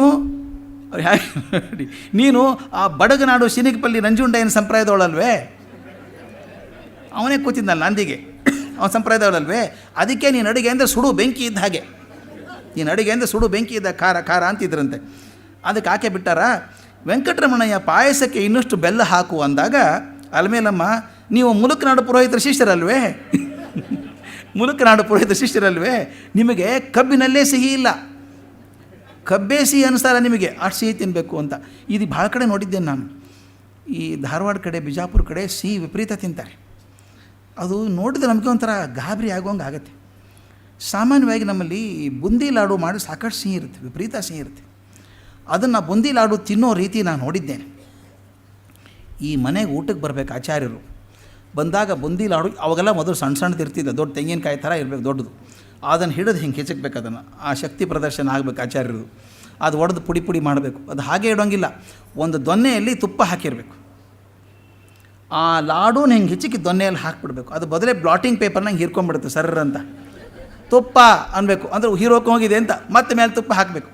ಹಾಕಿ ಸಕ್ಕರೆ, ಮೊದಲೇ ಬುಂದಿ ಲಾಡು ರೀ ಅದು, ಅದೇ ತುಪ್ಪ ಸಕ್ಕರೆ ಹಾಕ್ಕೊಂಡು ತಿನ್ನಬೇಕು. ಈಗೆಲ್ಲ ಹೇಳಿದ್ರೆ ನಮಗೆ ವಿಚಿತ್ರ ಅನಿಸುತ್ತೆ, ಹಂಗೆ ತಿನ್ನೋಕ್ಕಾಗತ್ತಾ ಅಂತ. ನಾನು ನೋಡಿದವನು, ನನಗಿದು ಯಾಕೆ ಹೇಳ್ತೀನಿ, ಕೆಲವೊಂದು ಸಲ ಹೇಳಬೇಕು ಅನಿಸುತ್ತೆ. ಹೋಸಲ ರಾಮಸ್ವಾಮಿಯವರು ನಾನು ಪ್ರಸಂಗ ಮುಗಿಸಿದಾಗ, ಜ್ಞಾಪಕ ಚಿತ್ರಶಾಲೆ ಮುಗಿಸಿದಾಗ ಅವ್ರು ಹೇಳಿದರು, ಸಾಕಷ್ಟು ನಮ್ಮ ಅನುಭವಗಳನ್ನು ಹೇಳಿದರು ಒಳ್ಳೆಯದಾಯಿತು ಅಂತ. ಅವರೊಂದು ಮಾತನ್ನು ಹೇಳಿದರು, ಬಹುಶಃ ಅದು ಡಿ ವಿ ಜಿಯವ್ರ ಇಚ್ಛೆನೂ ಆಗಿರಬೇಕು, ನನಗೆ ಖಾತ್ರಿ ಇದು ಆಗಿರಬೇಕು ಅಂತ. ಈಗ ಬರೀ ಅವರು ಬರೆದದ್ದನ್ನೇ ಓದೋದಾದರೆ ಪುಸ್ತಕ ಓದಿದ್ರೆ ಸಾಕು, ವಿವರಣೆ ಯಾಕೆ ಬೇಕು ಅದಕ್ಕೆ, ಯಾಕೆ ಮಾಡಬೇಕು ಅಂತ ಅವ್ರ ಉದ್ದೇಶ ಅಷ್ಟೇ. ನಾನು ಬದುಕಿದ ಹಾಗೆ ನನ್ನ ಸುತ್ತಮುತ್ತಲ ಜನ ಹೇಗಿದ್ದರೋ ಹಾಗೆ ನಿಮ್ಮ ಸುತ್ತಮುತ್ತಲೂ ಜನ ಇದ್ದಾರೆ ಸ್ವಾಮಿ. ಅವರ ಕಣ್ಣಿಟ್ಟು ನೋಡೋ ಪ್ರಯತ್ನ ಮಾಡಿ, ಅವರಲ್ಲಿ ಒಂದು ಕಥೆ ಕಾಣಿಸುತ್ತೆ, ಜೀವನಕ್ಕೊಂದು ಆದರ್ಶ ಸಿಗುತ್ತೆ, ಒಂದು ದಾರಿ ಆಗುತ್ತೆ. ಸಣ್ಣ ಸಣ್ಣ ವ್ಯಕ್ತಿಗಳು ದೊಡ್ಡದಾಗಿ ಬದುಕೊಂಡು ನೋಡಿದ್ದೇವೆ, ಸಣ್ಣ ಸಣ್ಣವರು ದೊಡ್ಡದಾಗಿ ಬದುಕಿದ್ದನ್ನು ನೋಡಿದ್ದೇವೆ, ದೊಡ್ಡವರು ಸಣ್ಣದಾಗಿ ಬದುಕಿದ್ದನ್ನು ನೋಡಿದ್ದೇವೆ. Angels with a clay feet ಅಂತ ಹೇಳ್ತೀವಿ, ನೋಡೋಕೆ ದೊಡ್ಡ ದೇವತೆಗಳ ಹಾಗೆ ಕಾಲು ಕೊಳಕಾಗಿದೆ ಅಂಥವ್ರನ್ನೂ ಕಂಡಿದ್ದೇವೆ. ನೋಡಿ ಸ್ವಲ್ಪ ದೂರದಿಂದ ಸಾಕ್ಷಿ ಭಾವದಿಂದ ನೋಡಿದಾಗ ನಿಮ್ಮ ಜೀವನದ ವ್ಯಕ್ತಿಗಳನ್ನು ಗಮನಿಸಬೇಕು. ಅದು ನಿಮ್ಮ ಜ್ಞಾಪಕ ಚಿತ್ರಶಾಲೆಯೂ ಆಗಬೇಕು. ಅಂದಾಗ ಮಾತ್ರ ಈ ಜ್ಞಾಪಕ ಚಿತ್ರಶಾಲೆ ನಿಮ್ಮ ಮನಸ್ಸಿನಲ್ಲಿ ಆ ಭಾವನೆಯನ್ನು ಸ್ಫುರಣಗೊಳಿಸ್ದಂಗೆ ಆಗ್ತದೆ. ಹಾಗಾಗಬೇಕು ಅಂತ ಅವ್ರ ಆಸೆ. ಆದ್ದರಿಂದ ನಾನು ಕೆಲವು ಹೇಳ್ತಿರ್ತೀನಿ, ನಾನು ತುಪ್ಪ ತಿನ್ನೋದ್ರ ಬಗ್ಗೆ ಮಾತು ಬಂತು ಮೊನ್ನೆ. ತುಪ್ಪ ಹೇಗೆ ಬೆಲ್ಲ ಇದ್ದು ತಿಂತಾಯಿದ್ರು ಅಂತ ನಮ್ಮ ಮನೇಲಿ ಅಂದರು. ಅದೇನು ದೊಡ್ಡದಲ್ಲ ಬಿಡಪ್ಪ, ನಮ್ಮಲ್ಲೆಲ್ಲ ಮಾಡ್ತಾಯಿದ್ರು. ಒಬ್ಬರು ಬಾಳು ಮಾಮ ಅಂತ ಇದ್ದರು ನಮಗೆ, ಅಥಣಿಯವರು. ಅಥಣಿಯಲ್ಲಿ ತುಂಬ ಗಟ್ಟಿಗರು ತಿನ್ನೋದಕ್ಕೆ. ಬಾಳು ಮಾಮ ಭಾರಿ ಶ್ರೀಮಂತರು, ಮನೆಯಿಂದ 200-300 ಎಕರೆ ಜಮೀನು, ದೊಡ್ಡ ಜಮೀನು, ಆಳು, ಎತ್ತರದ ಆಳು, 6 ಅಡಿ ಇರಬೇಕು. ಹೆಜ್ಜೆ ಇಟ್ಟರೆ 4 ಅಡಿ ಹೆಜ್ಜೆ ಇಟ್ಕೊಂಡು ಹೋಗ್ಬೇಕು, ನಡ್ಕೊಂಡು ಹೋಗ್ಬೇಕು ಮನುಷ್ಯ. ಅವರೊಂದು 8 ಜನ ಸ್ನೇಹಿತರು. ಅವ್ರದ್ದೊಂದು ಪದ್ಧತಿ ಏನು ಅಂದರೆ ವಾಲಂಟಿಯರ್ ಕೋರ್, ಅದು ವಾಲಂಟಿಯರ್ಸ್, ಅವ್ರು ಸ್ವಯಂ ಸೇವಕರವರು. ಊರಲ್ಲಿ ಯಾರದೇ ಮದುವೆ ಆಗಲಿ, ಸ್ನೇಹಿತರ ಮದುವೆ ಆದರೆ ಇವರು ದೊಡ್ಡ ಜಮೀನ್ದಾರರು ಅಂಥೇಳಿ ಕಟ್ಟೆ ಮೇಲೆ ಕೂತ್ಕೊಳ್ಳೋರಲ್ಲ, ತಾವೇ ಹೋಗಿ ಎಲೆ ಹಾಕಿ ಬಡಿಸೋರು, ಎಲೆ ಎತ್ತೋ ಕೆಲಸ ಕೂಡ ಮಾಡೋರು. ಇಂಥ ಕೆಲಸ ಅಂಥ ಕೆಲಸ ಅಂತಿಲ್ಲ. ರುಮಾಲ್ ಸುತ್ತಕೊಂಡು ಎದುರಿಗೆ ವರನ್ನ ಸ್ವಾಗತ ಮಾಡೋದ್ರಿಂದ ಹಿಡಿದು ಎಲೆ ಎತ್ತಿ ಹಾಕೋ ತನಕ ಕೆಲಸ ಮಾಡೋರು, ಮುಲಾಜೆ ಇಲ್ಲ. ಕೆಲಸ ಮಾಡಿ ಕೊನೆಗೆ ಮಾತ್ರ ಒಂದು ಕಂಡೀಷನ್ ಅವ್ರದ್ದು, ಏನಪ್ಪ ಅಂದರೆ ಎಲ್ಲರೂ ಊಟ ಮುಗಿದ್ಮೇಲೆ ಊಟಕ್ಕೆ ಕೂತ್ಕೋಬೇಕು ಅವರು. ಅವ್ರು ಸಪ್ರೇಟ್ 6 ಜನ. ಆ ಮದುವೆ ಆದ ಹುಡುಗನ ತಂದೆಯೋ ಹುಡುಗಿ ತಂದೆನೋ ಅವ್ರ ಸ್ನೇಹಿತರು ಇರ್ತಾರಲ್ಲ, ಅವ್ರಿಗೆ ಗೊತ್ತು 6 ಜನ ಕೂತಿದ್ದಾರೆ ಅಂತ. ಅವ್ರಿಗೆ ಬಡಿಸೋದೇನು, ಉಳಿದ ಅಡುಗೆ ಮಾಡೋಂಗಿಲ್ಲ, ಅವ್ರು ಯಾವುದೂ ತಿನ್ನಲ್ಲ. ನೀವು ಏನೋ ಪಕ್ವಾನ ಮಾಡ್ಕೊಳ್ಳಿ, ಬೇಡ ಅವರಿಗೆ ಈ ಹೂರಣ ಮಾಡಬೇಕು. ಹೂರಣ ಮುಖ್ಯ, ಬೇಳೆ ಹೂರಣ. ಒಂದು ದೊಡ್ಡ ಎಲೆ ಹಾಕಬೇಕು. ಅಲ್ಲೆಲ್ಲ ಬಾಳೆದ ಎಲೆ ಕಮ್ಮಿ, ಬಿಜಾಪುರ ಕಡೆ ಭಾಗ. ಈಗೆಲ್ಲ ಬಾಳೆ ಬೆಳೀತಾರೆ, ಅವಾಗೆಲ್ಲ ಕಮ್ಮಿ. ಮುತ್ತಗದ ಎಲೆ ಜಾಸ್ತಿ ಅವಾಗೆಲ್ಲ. ಗುಂಡಗೆ ಮುತ್ತಗದೆಲೆ ಮೇಲೆ ಇಷ್ಟು ದಪ್ಪ ಹೂರಣ ಹಾಕಬೇಕು. ಹೂರಣ ಹಾಕಿದ್ರು ಏನು ಮಾಡೋದು, ಕೈ ಇಟ್ಟು ಹೀಗೆ ತಿರುಗಿಸ್ಬಿಡೋರು. ಹೀಗೆ ಒಂದು ಕಟ್ಟೆ ಮಾಡಿದಂಗೆ. ಕನ್ನಂಬಾಡಿ ಕಟ್ಟೆ ಸ್ವಲ್ಪ ವೀಕು, ಇದು ಗಟ್ಟಿ. ಇಷ್ಟು ಎತ್ತರ ಎಲೆ ತುಂಬ ಎಲೆ ಹಂಚಿ ಮಾತ್ರ ಬಿಡಬೇಕು. ದೊಡ್ಡ ಕಟ್ಟೆ ಕಟ್ಟಿಬಿಡಬೇಕು. ಕಟ್ಟಿ ಹಾಂ ಬರಲಿ ಅನ್ನೋರು. ಏನು ಬರಲಿ ಅಂತ ಯಜಮಾನಿಗೆ ಗೊತ್ತು. ಪಾಪ ಹುಡುಗಿಯನ್ನು ಕಳಿಸಿದ್ರು, ಹಾಕಬಾರೋ ಅಂತ, ತುಪ್ಪ ಹಾಕ್ಬಾ ಅಂತ. ಅವ್ನು ಡೆಲಿಕೇಟಾಗಿ ಬಂದು ಒಂದು ಚಮಚ ಹಿಡಿದು ಹಿಂಗೆ ಹಾಕಿದ. ಹೋಗ ನಿಮ್ಮಪ್ಪನ ಕಳಿಸು ಅಂದರು. ಚಮಚ ಹಾಕಿದ್ರು ತುಂಬೋದು ಯಾವಾಗ ಅದು. ಅಪ್ಪ ಬಂದ ಮಗನಿಗೆ ಬೈದ, ಬಾಳುಗೆ ಹಂಗೆ ಹಾಕ್ತಾರೇನೋ, ಹಂಗೆ ಹಾಕೋದಲ್ಲ ಅದು ಅಂಥೇಳಿ ಈ 16 kg ಟಿನ್ ಬರುತ್ತಲ್ಲ, ಆ ಟಿನ್ ತೊಗೊಂಬರ್ಬೇಕು. ಆ ತಳ ಹಿಡಿದು ಎತ್ತಿ ಹಿಂಗೆ ಸುರಬೇಕು, ಹಿಂಗೆ ಆ ಕಟ್ಟೆ ತುಂಬಬೇಕು. ನಾನು ಏನು ಮನುಷ್ಯರಪ್ಪ ಇವರು, ನಾನು ಬಾಳು ಮಾಮನ ಮುಗೀತಿವತ್ತು ಅಂದ್ಕೊಂಡೆ ನಾನು. ಆ ತಿನ್ನೋದು ನೋಡಿದರೆ. ಹಾಕಿದರು. ಹಾಕುವಾಗ ಏನಾಯಿತು ಅಂದರೆ ಸ್ವಲ್ಪ ಅಚಾತುರ್ಯ ಆಯಿತು. ಹಿಂಗೆ ಬಗ್ಗಿಸ್ಬೇಕು, ಕಂಟ್ರೋಲ್ ಒಳ್ಳೆಯಲ್ಲ ಅದು. ದಡ ದಡ ದಡ ಬೀಳ್ತಾಯಿತ್ತು. ಬಿದ್ದು ಕಟ್ಟೆ ತುಂಬಿ ಸ್ವಲ್ಪ ಹೊರಗೆ ಸುರಿತು. ತುಪ್ಪ ವೇಸ್ಟ್ ಮಾಡಬಾರ್ದಪ್ಪ ಅಂತ ಹೇಳಿ 2 ತೋಳು ಏರಿಸಿ ಕೈ ಕಟ್ಟಿ ಕೂತ್ಕೊಂಡ್ರಿ, ಹಿಂಗೆ ಇಟ್ಕೊಂಡು ಹಾಕಿ ಕೈಯಲ್ಲಿ ಹಾಕಿ ಬೊಗಸೆ ಒಡ್ಡಿ ಬಾಯಿ ಕುಡ್ತಿದ್ದಾರೆ.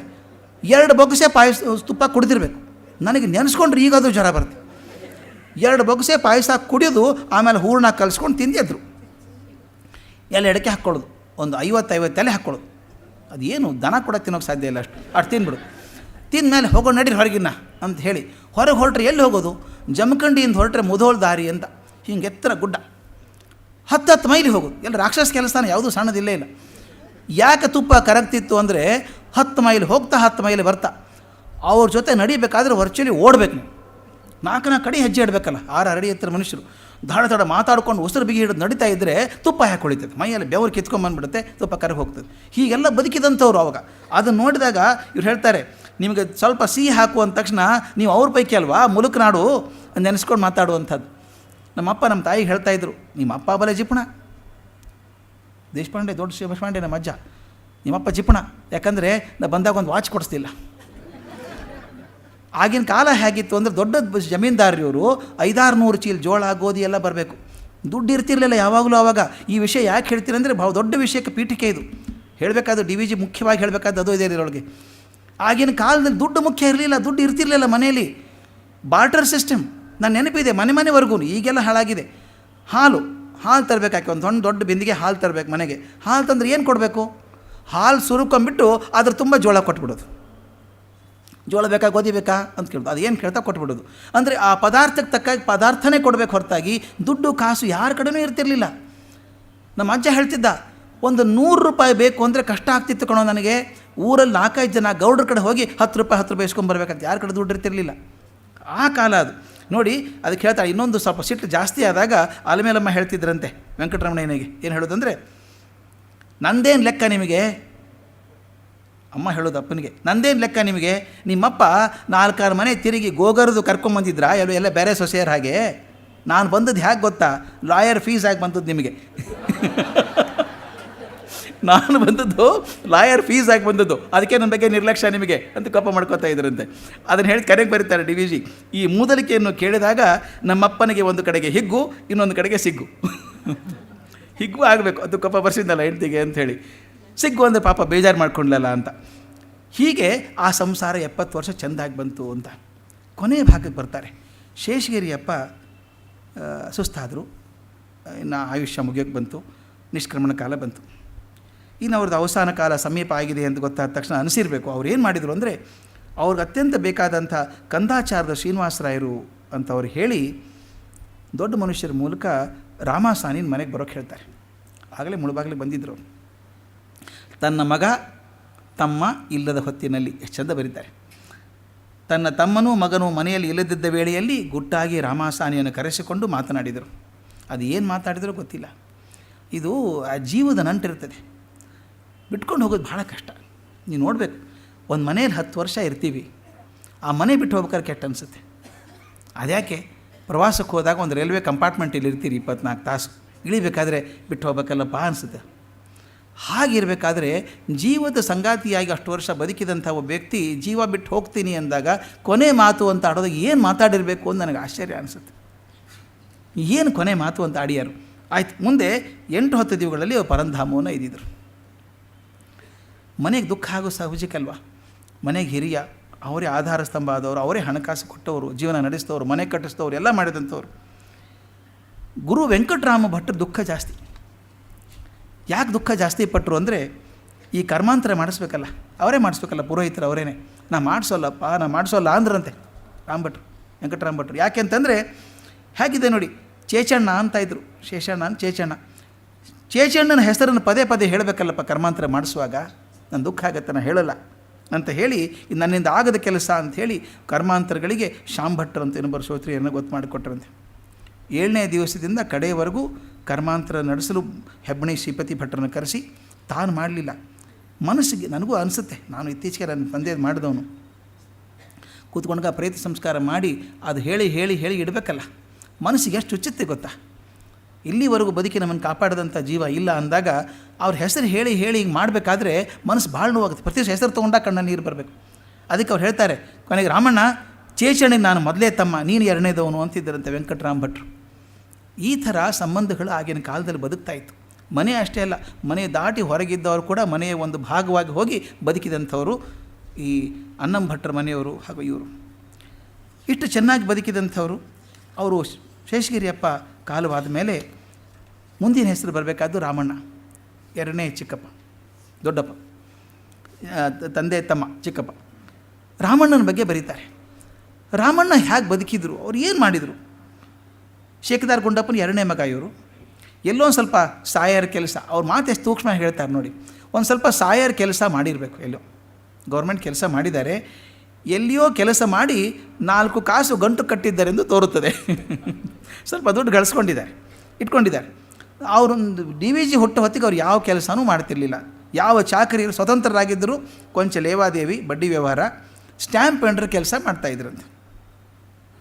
ಅದ್ರ ಜೊತೆಗೆ ಮನೆಯಿಂದ ಜಮೀನು ಬಂದಿತ್ತಲ್ಲ, ತಂದೆಯಿಂದ ಬಂದಂಥ ಜಮೀನು ನೋಡ್ಕೊಳ್ಳೋದು, ಹೆಚ್ಚು ಖರ್ಚಿದ್ರೆ ಅಣ್ಣ ಕಳಿಸ್ಕೊಡೋರು. ಇದರಿಂದ ಸಂಸಾರವನ್ನು ಹೇಗೆ ತೂಸ್ಕೊಂಡು ಹೋಗ್ತಾಯಿದ್ರು ಅಂತ, ಇದು ಭಾಳ ಮುಖ್ಯದ ಮಾತು ಬರುತ್ತೆ. ಕೊನೆಗೆ ರಾಮಣ್ಣವರು ಕಾಲವಾದ ಮೇಲೆ ಹೇಗೆ ಮನೆ ಪೂರ್ತಿ ಇದಾಗ್ಬಿಡ್ತು ಅಂತ ನಾವು DVG ಬರೀತಾರೆ. ಒಬ್ಬ ಮನುಷ್ಯ ನಮ್ಮ ಎಲ್ಲರ ಜೀವನದಲ್ಲಿ ನೋಡಿದ್ದೇವೆ, ಈ ಜೀವನವನ್ನು ಚೆನ್ನಾಗಿ ಬಿಗಿಯಾಗಿ ಭದ್ರವಾಗಿ ನಡೆಸಿದವರು ಸಂಸಾರ ಕಾಪಾಡ್ಕೊಂಡು ಹೋಗ್ತಾರೆ. ಆ ಮನುಷ್ಯ ಇಲ್ಲ ಅಂದಮೇಲೆ ಸಂಸಾರ ಕಿತ್ಕೊಂಡು ಹೋದ ಪಟ ಆದಂಗೆ ಆಗಿಬಿಡುತ್ತೆ. ಒಬ್ಬ ಮನುಷ್ಯ ಇಲ್ಲ ಅಂದರೆ, ನಾನು ನೋಡಿದ್ದು, ನಾವು ಧಾರವಾಡದಲ್ಲಿ ಬಾಡಿಗೆ ಇದ್ವಿ, ಕಮಲಾಪುರ ಅಂತ ಒಬ್ಬರು ಮನೆಯಲ್ಲಿ. ಅಜ್ಜ, ಕಮಲಾಪುರ ಅಜ್ಜ ಅಂತ ಹೇಗೆ ನಡೆಸ್ಕೊಂಡು ಹೋದರು ಅಂತಂದರೆ, ಬಿಗಿ 3-4 ಮನೆ ಬಾಡಿಗೆ ಕೊಡಬೇಕು, ಆ ಬಾಡಿಗೆಯಿಂದ ಬರಬೇಕು, ವ್ಯವಸ್ಥೆ ಚೆನ್ನಾಗಿರಬೇಕು, ಯಾರಿಗೆ ಎಷ್ಟು ಕೊಡಬೇಕು, ಎಷ್ಟು ಉಳಿಸ್ಬೇಕು. ಮಗ ಒಬ್ಬ ಇದ್ದ, ಕಿಟ್ಟಣ್ಣ ಅಂತ, ಅವನ ಬಗ್ಗೆ ಹಿಂದಕ್ಕೆ ಹೇಳಿದ್ದೆ. ಪಾಪ ಅವನ ಬುದ್ಧಿ ಸರಿ ಇರಲಿಲ್ಲ. ಅವನ ಕೊರಗು, ಒಬ್ಬನೇ ಮಗ, 10 ಮಕ್ಕಳು ಸತ್ತು ಹೋಗಿದ್ದಾವ್ರಿ ಹುಟ್ಟಿದ್ದು, ಇದು 11ನೇದು ಹುಟ್ಟಿದ್ದು. ಅದಾದರೂ ಚೆನ್ನಾಗಿರ್ಬೇಕಲ್ಲ, ಅವನ ಬುದ್ಧಿ ಇಲ್ಲ. ಅವನು ಎಷ್ಟು ಎಲ್ಲರಿಗೂ ಕ್ಲಾಸ್ಮೇಟೇ, ಅವನು ನನಗೂ ಕ್ಲಾಸ್ಮೇಟೇ, ನನಗಿಂತ ಒಂದು 10-12 ವರ್ಷ ದೊಡ್ಡವನಿರಬೇಕು. ಪ್ರತಿ ವರ್ಷ ಕೊಡೋದು, ಫೇಲ್ ಆಗೋದು ಆಗ್ತಿತ್ತು. ಅಜ್ಜಿಗೆ ಪಾಪ ಏನೂ ಗೊತ್ತಾಗಲ್ಲ. ಅಜ್ಜಿನ ಗೊತ್ತು ಮನೇಲಿ ತೊಂದರೆ ಇದೆ ಅಂತ. ಎಷ್ಟೋ ಸಲ ವಿಚಾರ ಮಾಡೋರು, ನನ್ನ ನಂತರ ಕಿಟ್ಟಣ್ಣ ನೋಡ್ಕೊಳ್ಳೋದು ಯಾರು ಅಂತ ಚಿಂತೆ ಅವರಿಗೆ. ನಾನು ಹೋದರೆ ಯಾರು ನೋಡ್ಕೋತಾರೆ ಮಗನ, ಆಗಲೇ 30 ವರ್ಷ ಆಗಿರ್ಬೇಕು ಅವನಿಗೆ, ಮದುವೆ ಯಾರು ಮಾಡ್ಕೋತಾರೆ ಅವನಿಗೆ. ಸ್ವಲ್ಪ ಪೆದ್ದಾಗಿದ್ದ ಹುಡುಗ ಅವನು. ನನ್ನ ಜೊತೆ ಕೂತ್ಕೊಂಡಾಗ ಅವೆಲ್ಲ ಅಬ್ಜೆಕ್ಟಿವ್ ಟೈಪ್ ಕ್ವಶನ್ಸ್ ಬರೋದು. ನಾನು ಸ್ವಲ್ಪ ಅಪರಾಧ ಮಾಡಿದ್ದೇನೆ ಆವಾಗ. ನಂದು ಕರ್ಜಿಗಿ ಕೇದಿಂದ ಶುರು ಆಗೋದು, ಅವ್ರು ಕಮಲಾಪುರ ಕೇದಿಂದ ಶುರು ಆಗೋದು. ಇನಿಷಿಯಲ್ ಅಡ್ರೆಸ್ರ ಮೇಲೆ ನಂಬರ್ ಹಾಕ್ತಿದ್ರು. ಅಜ್ಜಿ ಹೇಳ್ಕೊಂಡ್ರು, ನೋಡಪ್ಪ ಅವನು ಗಣಿತನ ಪ್ರೇಮಲ್ಲಿ ನಪಾಸ್ ಆಗ್ತಾನೆ, ಏನಾದರೂ ಹೇಳ್ಕೊಡು, ಪರೀಕ್ಷೆಯಲ್ಲಿ ಹೆಂಗೆ ಹೇಳ್ಕೊಡೋಕ್ಕಾಗತ್ತೆ. ನಾನೇನು ಮಾಡಿದೆ, ಕಿಟ್ಟಣ್ಣ ಒಂದು ಕೆಲಸ ಮಾಡಪ್ಪ, ನೀನು ಎಷ್ಟು ಬರುತ್ತೋ ಬರೀ, ಅಬ್ಜೆಕ್ಟಿವ್ ಒಂದು 20 ಮಾರ್ಕ್ಸೋ 25 ಮಾರ್ಕ್ಸೋ ಇರ್ತಿತ್ತು ಅವಾಗ. ಅದು ABC ಬರ್ಕೊಂಡು ಹೋಗೋದಿರುತ್ತೆ, ನಾನು ಹೇಳ್ತೀನಿ ಬೇಕಾದ್ರೆ ಮಾಡ್ಕೋ ಅಂತ ಹೇಳಿದೆ. ಅಷ್ಟು ಮಾಡಿಬಿಡು, ಆಗ್ತೀನಿ ಅಂದ. ಪರೀಕ್ಷೆಯಲ್ಲಿ ಆ ಇಂಚ್ ಪಟ್ಟಿ ಬರುತ್ತಲ್ಲ, ಸ್ಕೇಲು, ಆ ಮರದ ಇಂಚ್ ಪಟ್ಟಿ, ಪ್ಲಾಸ್ಟಿಕ್ ಇರ್ತಿರ್ಲಿಲ್ಲ. ನಾನು ಗೊತ್ತಿದ್ದಾಗ ಒಂದು 10-15 ಪ್ರಶ್ನೆಗೆ ABC ಹಿಂಗೇನೋ ಬರ್ಕೊಟ್ಟಿದ್ದೆ, ಅವನ ಪಕ್ಕದಲ್ಲೇ ಇದ್ದ, ಕೊಟ್ಟೆ. ಅದು ಬರ್ಕೊಂಡಿರ್ಬೇಕು ಅವನು ಪರೀಕ್ಷೆ ಪಾಪ 15 ಮಾರ್ಕ್ ಬಂತು ಆ ಸಲನು. ಅದು ಫೇಲ್ ಆದ. ಅಜ್ಜಿ ನನ್ನ ಕಡೆ ಬಂದರು, ಎಂಥ ಅನ್ಯಾಯ ನೋಡಪ್ಪ ಗುರುರಾಜ ಅಂದರು. ಯಾಕ್ರಿ, ಏನು ಅನ್ಯಾಯ ಆಯಿತು ಅಂತ ಕೇಳಿದೆ. 35 ಬಂದರೆ ಪಾಸ್, ಹೌದು ಅಲ್ಲೋ? ಹೌದು, 35 ಬಂದರೆ ಪಾಸು. ಹೋದ ಸಲ ಕಿಟ್ಟಣಿಗೆ 20 ಬಂದಾವ, ಈ ಸಲ 15 ಬಂದಾವ, ಮತ್ತೂ ನಪಾಸ್ ಅಂತಾರಲ್ಲ. ಹೋದ ಸಲ 20 ಬಂದಾವ, ಈ ಸಲ 15 ಬಂದಾವ, 35 ಆಯ್ತಲ್ಲ. ಆಕೆಗೆ ಹೇಗೆ ಹೇಳಿ, ಒಟ್ಟಲ್ಲಮ್ಮ ಒಂದೇ ಸಲ ಬರಬೇಕು ಅಂತ. ಆ ಕಮಲಾಪುರ ಅಜ್ಜ ಇರೋ ತನಕನೂ ಮನೆ ಎಷ್ಟು ಚೆನ್ನಾಗಿತ್ತು ಗೊತ್ತಾ. ಕಮಲಾಪುರ ಅಜ್ಜ ಹೋದ, ಮನೆ ಕಿತ್ಕೊಂಡು ಹೋಯ್ತು. ಏನೇನು ಲಕ್ಷಣ ಇಲ್ಲ, ಉಳಿಲೇ ಇಲ್ಲ, ಏನೂ ಉಳಿಲಿಲ್ಲ. ಆ ಮನೆಗೆ ಹೋದರೆ ನನಗೊಂಥರ ಮುಖಕ್ಕೆ ಹೊಡಿತದೆ. ನಾನು ಮನೆ ನೋಡ್ಕೊಂಡು, ಆ ಮನೆ ಬಾಡಿಗೆ ಇದ್ವಿ ನಾವಲ್ಲಿ. ಹಾಗೆ ಬದುಕಿದಂಥವ್ರು ರಾಮಣ್ಣವ್ರು, ಭದ್ರವಾಗಿ ಬದುಕಿದಂಥವ್ರು. ಸುಮ್ಮನೆ ಅಲ್ಲ ಅದು, ರಾಮಣ್ಣನ ಲೋಭಿ ಅಂತ ಇದ್ರು ಎಲ್ಲರೂ. ನೋಡಿ ಎಷ್ಟು ಕಾಳಜಿ ಮಾಡಿದ್ದಾರೆ ಅವರು. ಅಣ್ಣನ ಮಗ ವೆಂಕಟರಮಣ ಬೇರೆ ಕಡೆ ಇದ್ದಾನೆ, ಕರ್ಕೊಂಬಂದ್ರು ಅವನು, ನಮ್ಮ ಮನೇಲಿ ಇರು ಬಾ, 11 ವರ್ಷ ಬೇರೆ ಕಡೆ ಇದ್ದೀಯಾ ಅಂತ ಕರ್ಕೊಂಬಂದರು. ಆತನಿಗೆಲ್ಲ ಕಲಿಸಿ ಎಲ್ಲ ಮಾಡಿಕೊಂಡು ಈ ರಾಮಣ್ಣವರ ತಮ್ಮ ಸೀನಪ್ಪ ಇದ್ದಾನಲ್ಲ, ಅವ್ರ ಮಕ್ಕಳನ್ನ ಕರ್ಕೊಂಡು ಇಟ್ಕೊಂಡು ಇರಲಿ ಇಲ್ಲ ಅಲ್ಲೇ ಇರಲಿ ಅಂತ ಹೇಳ್ಕೊಂಡು ಎಲ್ಲರೂ ವ್ಯವಸ್ಥೆ ಮಾಡಿದರು. ದಿನನಿತ್ಯ ಕೆಲಸ ಅಂದರೆ ಮತ್ತೊಬ್ಬರು ನೋಡ್ಕೊಳ್ಳೋದೇ ಅವ್ರ ಕೆಲಸ, ಮತ್ತೊಂದೇನಿಲ್ಲ. ಹಿಂದ್ಕೊಂದು ಕತೆ ಹೇಳಿದ್ದೀನಿ ನಾನು ಅವರಿಗೆ. ಮದುವೆ ಮಾಡ್ಕೊ ಅಂದಾಗ ತಂದೆ ತಲೆ ಮೇಲೆ ಬಿಸಿನೀರು ಹಾಕಿ ಮನೆ ಬಿಟ್ಟು ಹೋದದ್ದು ತಾವು ನೋಡಿದ್ದೀವಿ. ಅವ್ರಿಗೆ ಮದುವೆ ಮಾಡ್ಕೊಳ್ಳೋ ವಿಚಾರ ಇಲ್ಲ, ಬದುಕೆಲ್ಲ ಮತ್ತೊಬ್ಬರಿಗೋಸ್ಕರನೇ ಬದುಕಿತ್ತು. ತಂದು ಅಂತ ಯಾವುದಿಲ್ಲಲ್ಲ, ತನ್ನ ಮಕ್ಕಳು ಇಲ್ಲ, ಅಣ್ಣನ ಮಗ ಒಬ್ಬಿದ್ದಾನೆ, ತಮ್ಮನ ಮಕ್ಕಳು 3 ಜನ ಇದ್ದಾರೆ, ಅವ್ರು ನೋಡ್ಕೊಂಡಿರಬೇಕು, ಸಂತೋಷವಾಗಿರಬೇಕು ಅಂತ ಎಷ್ಟು ಕೆಲಸ ಮಾಡೋದ್ರಿ ಮನೆಯಲ್ಲಿ. ಪ್ರತಿಯೊಂದು ಆಗ ಹೋಗೋ ನೋಡ್ಕೊಳ್ಳೋದು. ಸ್ವಲ್ಪ ಲೋಭಿ ಅಂತ ಇದ್ರಂತೆ ಅವ್ರನ್ನ, ಜಿಪುಣ ಲೋಭಿ ಅಂತ ಇದ್ರಂತೆ. ಯಾಕಂದರೆ 1 ಪೈಸಾ ಆ ಕಡೆ ಖರ್ಚು ಮಾಡೋರಲ್ಲ. ಎಲ್ಲಿವರೆಗಂದರೆ ಈ ಹುಲ್ಲು ತೊಗೊಂಬರ್ತಾರಲ್ಲ, ದನಕ್ಕೆ ಹಾಕೋದಕ್ಕೆ ಹುಲ್ಲು ತರಬೇಕಾದ್ರೆ ಕೈ ಹಾಕಿ ನೋಡೋದಂತ ಒಳಗಡೆ ನೀರು ಹಾಕಿದಾನೋ ದಪ್ಪ ಹುಲ್ಲು ಹಾಕಿದಾನೋ, ಅದು ಜನ ಅಂತಿದ್ರಂತೆ 2 ಆಣೆಗೆ 1 ಹೊರೆ. ಅದಕ್ಕೆ ಎಷ್ಟು ಚೌಕಾಸಿ ರಾಮಣ್ಣಂದು, ಬಾ ಲೋಭಿ ಅಂತ ಇದ್ರಂತೆ. ಆದರೆ ಹುಲ್ಲು ತಂದು ಬೊತ್ತೊಂದು ಹಸು ನೋಡಿಕೊಂಡು ಎಮ್ಮೆ ನೋಡಿಕೊಂಡು ಕಾಳಜಿ ಮಾಡಿಕೊಂಡು ಹೇಳಿದ್ಮೇಲಾಗಲೇ ಆಕಳು ಎಮ್ಮೆ ಬೆಳೆಯೋದಾದರೆ ರಾಮಣ್ಣನ ಕೈಯಲ್ಲೇ ಬೆಳಿಬೇಕು ಅನ್ನೋಷ್ಟು ಪ್ರೀತಿಯಿಂದ ಮಾಡೋರು. ಒಂದು ಕೆಲಸ ದಿನ ಹಾಕ್ಕೊಂಡಿದ್ರಂತೆ ಅವ್ರು, ತಪ್ಪದೇ ಮಾಡುವಂಥದ್ದು. ಡಿ ವಿ ಜಿ ಬರೀತಾರೆ 365 ದಿನವೂ ಹೋಗ್ತಿದ್ರು ಅವರು. ಎಲ್ಲಿ? ಸಾಯಂಕಾಲ ಎಲ್ಲ ಕೆಲಸ ಮುಗಿಸಿ ಆಂಜನೇಯ ದೇವಸ್ಥಾನಕ್ಕೆ ಹೋಗಬೇಕು. ಡಿ ವಿ ಜಿಗಂತೂ ಮುಳುಬಾಗಿಲು ಆಂಜನೇಯ ಅದು ಸ್ಫೂರ್ತಿಯ ಕೇಂದ್ರ. ಅದು ರಾಮಣ್ಣ ದಿನ ಹೋಗೋರು. ದಿನ ಸಾಯಂಕಾಲ ಹೋಗಿ ಮಂಗಳಾರತಿ ಮಾಡಿಸಿ ದೇವರ ಪ್ರಸಾದ ಅಂಥೇಳಿ ತೆಂಗಿನಕಾಯಿ ಹೋಳು ಮನೆಗೆ ತರ್ತಾಯಿದ್ರು ಅಂತ. ದಿನ ಹೋಗೋರು, ತೆಂಗಿನಕಾಯಿ ಹೋಳು ಕೊಡಬೇಕು ಪ್ರಸಾದ ಆದಮೇಲೆ. ಅಂಗಾರ ತೊಗೊಂಬರ್ಬೇಕು. ನಮ್ಮಲ್ಲಿ ಈಗ ಮನೆವರೆಗೂ ಇರ್ತದೆ ಅಂಗಾರ ಇರ್ತದಲ್ಲ, ಅಲ್ಲಿ ಕಪ್ಪು ಅಂಗಾರ ತೊಗೊಂಬರೋದು, ಮನೆ ಮಕ್ಕಳಿಗೆಲ್ಲ ಹಚ್ಚೋದು. ಆ ಕೇದಿಗೆ ಪ್ರಸಾದ ಕೊಡೋರಲ್ಲಿ ಆ ಕೇದಿಗೆ ತಂದು ತನ್ನ ಸೊಸೆಗೆ ಕೊಡಬೇಕು. ಇಟ್ಕೊಮ್ಮ, ಇದನ್ನ ತಲೆ ಇಟ್ಕೊ, ತಪ್ಪದೆ ಹೇಳೋರಂತೆ, ಇಟ್ಕೋ ಅಂಥೇಳಿ ಈ ಅಲ್ಮೇಲಮ್ಮ ಡಿ ವಿ ಜಿ ಅವ್ರ ತಾಯಿ ಕೊಟ್ಟು ಇಟ್ಕೋ ಅಂತ ಹೇಳೋರು. ಜನ ತಮಾಷೆ ಮಾಡ್ತಿದ್ದರಂತೆ ಇವರಿಗೆ. ತಮಾಷೆ ಏನು ಅಂದರೆ, ರಾಮಣ್ಣ ದೇವಸ್ಥಾನಕ್ಕೆ ಹೋಗೋದು ಆಂಜನೇಯಗೋಸ್ಕರ ಭಕ್ತಿಗೆ ಇರಬೇಕು, ಆದರೆ ಮುಖ್ಯ ಹೋಗೋದು ಆ ತೆಂಗಿನಕಾಯಿ ಹೋಳಿಗೆ ಹೋಗ್ತಾನವನು ಅಂತ. ಧರ್ಮದರ್ಶಿ ಆದ್ದರಿಂದ ಪುಕ್ಕಟೆಯಾಗಿ ಬರುತ್ತಲ್ಲ, ಅದು ತೊಗೊಂಬರಕ್ಕೆ ಹೋಗ್ತಾನೆ ಅಂತ. ಆ ಮಾತನ್ನು ಕೇಳಿ ರಾಮಣ್ಣ ನಗ್ತಾ ಇದ್ದರು ಅಂತ. ಇದು ಎಷ್ಟು ನವರಾಗಿ ಹೇಳ್ತಾರೆ ಡಿ ವಿ ಜಿ ಅಂದರೆ, ಅವ್ರ ಬಗ್ಗೆ ಟೀಕೆ ಏನು ಅಂದರೆ, ಜಿಪುಣ ದೇವಸ್ಥಾನಕ್ಕೆ ಹೋಗೋದೇ ತೆಂಗಿನಕಾಯಿ ಹೋಳ್ತರಕ್ಕೆ ಹೋಗ್ತಾನೆ ಅಂತ ಜನ ಮಾತಾಡ್ತಿದ್ರಲ್ಲ, ಅದು ತಪ್ಪು ಅಂತ ತೋರಿಸೋದಕ್ಕೋಸ್ಕರ ಒಂದು ಪ್ಯಾರಾಗ್ರಾಫ್ ಬರೀತಾರೆ. ಆತ ಲೋಭಿ ಅಲ್ಲ ಅಂತ ಹೇಳೋಂಗಿಲ್ಲ. ಅದು ಎಷ್ಟು ಚೆಂದ ಬರೀತಾರೆ ಅಂದರೆ, ಜಸ್ಟಿಫೈ ಮಾಡ್ಕೊಳ್ಳೋದು ನಮ್ಮ ಚಿಕ್ಕಪ್ಪ ಹಾಗಲ್ಲ ಅಂತ ಹೇಳಬೇಕು. ಆಗಿನ ಕಾಲದಲ್ಲಿ ಅವ್ರ ಮಾತಿದ್ದು, ಆಗಿನ ಕಾಲದಲ್ಲಿ 1 ಆಣೆಗೆ 6 ತೆಂಗಿನಕಾಯಿ 8 ತೆಂಗಿನಕಾಯಿ ಬರ್ತಾಯಿತ್ತು. 1 ಆಣೆಗೆ 6 8 ತೆಂಗಿನಕಾಯಿ ಬರ್ತಾಯಿತ್ತಂತೆ. ಹೀಗೆ ದಿನಕ್ಕೆ 1 ದಮ್ಮಡಿಯಷ್ಟು ಲೌಭ್ಯವನ್ನು ಆರೋಪಣೆ ಮಾಡಿದರೆ ಮಾಡಬಹುದು.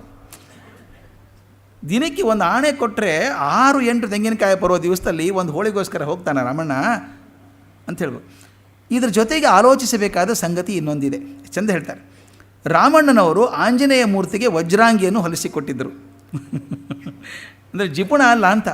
ಇದು ಇರಬೇಕಾದ್ದೇ ಹೀಗೆ. ಕೆಲವರು ಇರ್ತಾರೆ, ಎಲ್ಲಿ ಕೊಡಬೇಕೋ ಕೈ ಬಿಚ್ಚಿ ಕೊಡ್ತಾರೆ, ಎಲ್ಲಿ ಕೊಡಬಾರ್ದು 10 ಪೈಸಾ ಕೊಡೋಲ್ಲ. ಅದು ಕರೆಕ್ಟ್, ಅದು ಹಾಗಿರಬೇಕಾದ್ದೇ ಹಾಗೆ. ಎಲ್ಲಿ ಕೊಡಬಾರ್ದು 10 ರೂಪಾಯಿ ಕೊಟ್ಟರೆ ಅವರಿಗೆ ಆ ಹಣದ ಮೇಲೆ ಬಿಗಿ ಇಲ್ಲ ಅಂತ. ನಮ್ಮಲ್ಲೊಂದು ಮಾತಿದೆ, ಎಲ್ಲಿ ಕೊಡಬಾರ್ದು ಅಲ್ಲಿ ಕೊಟ್ಟರೆ ಲಕ್ಷ್ಮಿ ನಿಂತ್ಕೊಳ್ಳಲ್ಲ ಅಂತ. ಎಲ್ಲಿ ಕೊಡಬೇಕು ಅಲ್ಲಿ ಕೊಡಬೇಕು, ಎಲ್ಲಿ ಕೊಡಬಾರ್ದು ಅಲ್ಲಿ ಬಿಗಿ ಹಿಡಿಬೇಕು. ರಾಮಣ್ಣ ಮಾಡಿದ್ದು ಅದಕ್ಕೆ ಹೇಳ್ತಾರೆ, ರಾಮಣ್ಣ ಜಿಪುಣ ಅಂತಾರಲ್ಲ, ಆಂಜನೇಯನಿಗೆ ವಜ್ರಾಂಗಿ ಹೊಲಿಸ್ಕೊಟ್ಟಿದ್ದಾರೆ. ಅರ್ಚಕ ಸಂಜೀವಪ್ಪ ಗೌರಿ ಶಾಸ್ತ್ರಿಗಳು ರಾಮಣ್ಣನು ತುಂಬ ಸ್ನೇಹ. ಗೌರಿ ಶಾಸ್ತ್ರಿಗಳು ಬಯಸಿದಂಥ ಶಾಸ್ತ್ರಿಗಳು ಬೇಕಾದಂಥದ್ದು ಬಣ್ಣ ಬಣ್ಣದ ಹೂವಿನ ಚಿತ್ರವುಳ್ಳ ಬಟ್ಟೆಯಲ್ಲಿ ಗೌರಿ ಶಾಸ್ತ್ರಿಗಳು ಇಷ್ಟಪಟ್ಟಂತೆ ರಾಮಣ್ಣಂಗರು ವಜ್ರಾಂಗಿಯನ್ನು ಹೊಲಿಸ್ಕೊಟ್ಟಿದ್ರು. ಅಂದರೆ ಅವ್ರ ಅಪೇಕ್ಷೆ ಮಾಡಿದ ಹಾಗೆ ಖರ್ಚಾದರೂ ಅಡ್ಡಿ ಇಲ್ಲ ಅಂತ ಹೇಳಿ ಉತ್ತಮವಾದ ಬಟ್ಟೆ ತಂದು ವಜ್ರಾಂಗಿ ಮಾಡಿಸ್ಕೊಟ್ಟಿದ್ರು. ಇನ್ನೊಂದು ಸಂಗತಿ, ಧನುರ್ಮಾಸದ 1-2 ದಿನ ಸೇವೆಗಾಗಿ ರಾಮಣ್ಣವರು ದತ್ತಿಯನ್ನು ಇಟ್ಟಿದ್ದರು. ನಮ್ಮ ಪೂಜೆ ಆದ ದಿನ ನಮ್ಮ ಮನೆಗೆ ಪ್ರಸಾದ ಬರುತ್ತಿದ್ದು ನೆನಪಿದೆ. ಅಷ್ಟೇ ಅಲ್ಲ, ಅಂದರೆ ಒಂದು ಮೇಲೆ ಅವರಿಗೆ ಮಾಡಿದಂಥ ಒಂದು ಅಪವಾದ ಇತ್ತಲ್ಲ ಲೋಭಿ ಅಂತ, ಅದಕ್ಕೆ ಇಷ್ಟೊಂದು ಜಸ್ಟಿಫಿಕೇಷನ್. ಕಾರ್ತೀಕ ಮಾಸದಲ್ಲಿ 1 ಸೋಮವಾರ ಸೋಮೇಶ್ವರ ದೇವಾಲಯದಲ್ಲಿ ರಾಮಣ್ಣನವರ ಕೈಕರ್ಯ, ರುದ್ರಾಭಿಷೇಕ, ದೀಪಾರಾಧನೆ. ಶ್ರೀ ಪ್ರಸನ್ನ ಪಾರ್ವತೀ ದೇವಿಯ ಸನ್ನಿಧಿಯಲ್ಲಿ ಅಥವಾ ಚಾಮುಂಡಿ ಅಮ್ಮನವರಿಗೆ ಸಹಸ್ರನಾಮಾರ್ಚನೆ. ಇದರ ಜೊತೆಗೆ ಆ ದೇವಸ್ಥಾನದಲ್ಲಿದ್ದ ಮಹಿಷಾಸುರ ಮರ್ದಿನಿ ಅಮ್ಮನವರಿಗೆ ಒಂದು ಸೀರೆ, ಕುಪ್ಪಸ. ಸೋಮವಾರ ಸೋಮೇಶ್ವರ ದೇವಾಲಯಕ್ಕೆ ಹೋಗುತ್ತಿದ್ದರು. ಅಂದರೆ ತೆಂಗಿನಕಾಯಿ ತೊಗೊಳಕ್ಕೆ ಹೋಗ್ತಾನೆ ಅಂತಂತಾರಲ್ಲ, ಇಷ್ಟೆಲ್ಲ ಕೆಲಸ ನಮ್ಮ ಚಿಕ್ಕಪ್ಪ ಮಾಡಿದ್ದ, ಅಜ್ಜ ಮಾಡಿದ್ದ ಅಂತ, ಇದೆಲ್ಲ ಮಾಡಿದ್ದ ಅಂತ ತಿಳ್ಕೊಬೇಕು. ಲೇವಾದೇವಿ ವಿಷಯದಲ್ಲಿ ಮಾತ್ರ ಬಡ್ಡಿ ಬಗ್ಗೆ ಕಾಂಪ್ರಮೈಸ್ ಇಲ್ಲ, ಬಡ್ಡಿ ಕೊಡಲೇಬೇಕು. ಯಾಕಂದರೆ ಲೋಭಿ ಅಂತಂದು ಹೇಳ್ತಿದ್ರಂತೆ, ಬಡ್ಡಿಯನ್ನು ಬಿಟ್ಟು ಕೊಡೋದಾದರೆ ಈ ವ್ಯಾಪಾರ ಮಾಡೋದು ಯಾಕೆ ಅಂತ. ಲೇವಾದೇವಿ ಮಾಡೋದಕ್ಕೆ ಗೊತ್ತಿದ್ದೀವಿ, ಬಡ್ಡಿ ಬಿಡೋಂಗಿಲ್ಲ ಅಂತ ಹೇಳ್ತಿದ್ರಂತೆ. ಅವರಲ್ಲಿ ಸಾಲ ತೊಗೊಂಡು ಅಧಿಕಾರಿಗಳು ಕೂಡ ಇದ್ದರು, ಬೇಕಾದಷ್ಟು ಜನ ಅಧಿಕಾರಿಗಳು ಸಾಲ ತೊಗೊಂಡಿದ್ರಂತೆ. ಎಷ್ಟು ಮಟ್ಟಿಗೆ ಮುಖ್ಯ ಆಗಿದ್ದರು ಮುಳಬಾಗಲಲ್ಲಿ ಅಂದರೆ ಏನೇ ಕೆಲಸ ಬಂದರೂ ರಾಮಣ್ಣವ್ರು ಹೇಳ್ರಿ, ರಾಮಣ್ಣವ್ರು ಮಾಡ್ತಾರೆ ಅನ್ನೋ ಅಷ್ಟರ ಮಟ್ಟಿಗೆ ದೊಡ್ಡವರಾಗಿದ್ದರು. ಸ್ವಲ್ಪ ಜಮೀನಿತ್ತು, ಕೆಲವೊಂದು ಮಾತುಗಳನ್ನ ಹೇಳ್ತಾ ಬರ್ತಾರೆ ಡಿ ವಿ ಜಿ. ತಾವು ಗಮನ ಇಟ್ಟು ಓದಬೇಕು, ಓದಿದಾಗ ಪುಸ್ತಕ ಇದನ್ನು ಮನೆಯಿಂದ ಏನೇನು ಆದಾಯ ಬರ್ತಾಯಿತ್ತು, ಹೇಗೆ ಬರ್ತಾಯಿತ್ತು ಅಂತ ಬರೀತಾರೆ. ಮನೆಯಲ್ಲಿ ಬರೋದು ಹೊಂಗೆಕಾಯಿ ಬರ್ತಾಯಿತ್ತಂತೆ ಮನೆಗೆ, ಹಾಗೆ ಹುಣಸೆಕಾಯಿ. ಆ ಮುದುಕರು ಎಲ್ಲರೂ ಸೇರಿ ಹೊಂಗೆಕಾಯಿ ಹೊಡಿಬೇಕು, ಆ ಬೀಜ ತೆಗಿಬೇಕು, ಅದನ್ನು ಗಾಣಿಗರಿಗೆ ಕೊಟ್ಟು ಇಷ್ಟು ಎಣ್ಣೆ ಬರಬೇಕು ಅಂತ. ಇದು ನಮ್ಮ ಕಡೆಗೆ ಈ ಹೊಂಗೆಕಾಯಿ ಮಾಡ್ತೀವಲ್ಲ, ಅಲ್ಲಿ ಕುಸುಬೆ ಬರ್ತಾಯಿತ್ತು ಮೊದಲು. ಈ ಕುಸುಬೆ ಹುಡುಗರು ನೋಡೋದೇ ಇಲ್ಲ ಅದನ್ನು. ಕುಸುಬೆ ಎಣ್ಣೆ ಅಂತ ಬಹಳ ಒಳ್ಳೆಯ ಎಣ್ಣೆ, ಬರೀ ಹೈ ಕೊಲೆಸ್ಟ್ರಾಲ್ ಇರಬೇಕೇನೋ, ದಟ್ಟವಾದ ಎಣ್ಣೆ ಅದು. ಅದರಲ್ಲೇ ಅಡುಗೆ ಮಾಡಿದ್ರೆ ಅದಂಥ ರುಚಿನೇ ಬೇರೆ ಯಾವುದು. ಆ ಕುಸುಬೆ ತರ್ತಿದ್ರು ನಮ್ಮ ಅಜ್ಜ. ನಮ್ಮ ಹೊಲದಿಂದ ಬರ್ತಿತ್ತು ನಮಗೆ, ಗಲಗಲಿಯಲ್ಲಿ ಹೊಲ ನಮ್ಮದು, ಕುಸುಬೆ ಬರಬೇಕು. ತೊಗೊಂಡು ಏನು ಮಾಡೋದು ಅದನ್ನು, ಬಾಗಲಕೋಟೆಯಲ್ಲಿ ಗಾಣಿಗರಿಗೆ ಕೊಟ್ಬಿಡೋದು ಅದನ್ನು. ಒಂದು ಚೀಲಕ್ಕೆ ಇಷ್ಟು ಸೇರು ಎಣ್ಣೆ ಅಂತ ತೀರ್ಮಾನ ಆಗಿರೋದು. ಯಾವಾಗ ಬೇಕಾದರೂ ತೊಗೊಂಡು ಬುಸ್ಕ ಇಟ್ಕೊಂಡಿದ್ದೆ ಅಜ್ಜ. ನಾನು ಬರೀ ಹೋಗೋ ನಡೆಯೋ ಅನ್ನೋ ನನಗೆ. ನಾನು ಅಜ್ಜನ ಬಂಟ, ನಾನು ನಮ್ಮ ಅಜ್ಜನ ಜೊತೆಗೆ ಬೆಳೆದಿದ್ದು. ನಾನು ಪುಟ್ಟ ಹುಡುಗ, ಅದೊಂದು ಕತೆ ಬರೆದಿದ್ದೆ ನಾನು. ಬರೆದಾಗ ಒಬ್ಬರು ದೊಡ್ಡ ಸ್ವಾಮಿಗಳು ನನ್ನ ಪತ್ರ ಬರೆದು ಕೈಯಿಂದ ಬರೆದು ಇಟ್ಕೊಂಡಿದ್ದೀನಿ. ಆ ಕತೆ ಹೇಳುವಂಥ ಆಧ್ಯಾತ್ಮಿಕ ಸತ್ಯವನ್ನು ಇನ್ನು ಯಾವುದೂ ಹೇಳೋದಿಲ್ಲ ಅಂತ ಬರೆದಿದ್ರು ಅವರು. ಹಾಗೆ ಬರೀಬೇಕು ಅಂತ ಬರೆದಿದ್ದಲ್ಲ ನಾನು ಅದನ್ನು, ಆದರೆ ಹಾಗೆ ಆಗಿದ್ದು ನನಗೆ. ನಾನು ಪುಟ್ಟ ಹುಡುಗ, ಬಾಗಲಕೋಟೆಯಲ್ಲಿ ಬಿಸಿಲು ಜಾಸ್ತಿ, ವಿಪರೀತ ಬಿಸಿಲು. ನನಗೆ ಭಾಳ ಜೀವನಕ್ಕೆ ದರ್ಶನ ಕೊಟ್ಟಂಥ ನಮ್ಮ ಅಜ್ಜ. ಆತ ರುಮಾಲು ಸುತ್ಕೋಬೇಕು, ಎತ್ತರದ ಆಳು, ಸ್ವಲ್ಪ ದಪ್ಪ ಆಗಿನ ಕಾಲಕ್ಕೆ. ಹಿಂಗೆ ತೋಳು ಹಿಡ್ಕೊ, ಬಾರ ಹೋಗೋ ನಡಿಯೋ, ಎಣ್ಣೆ ತೊಗೊಂಬೋದು ನಡಿ, ಕುಸುಬೆ ಎಣ್ಣೆ. ಕುಸುಬೆ ಮೊದಲೇ ಕೊಟ್ಬಿಡ್ತಿದ್ವಿ ಚೀಲ.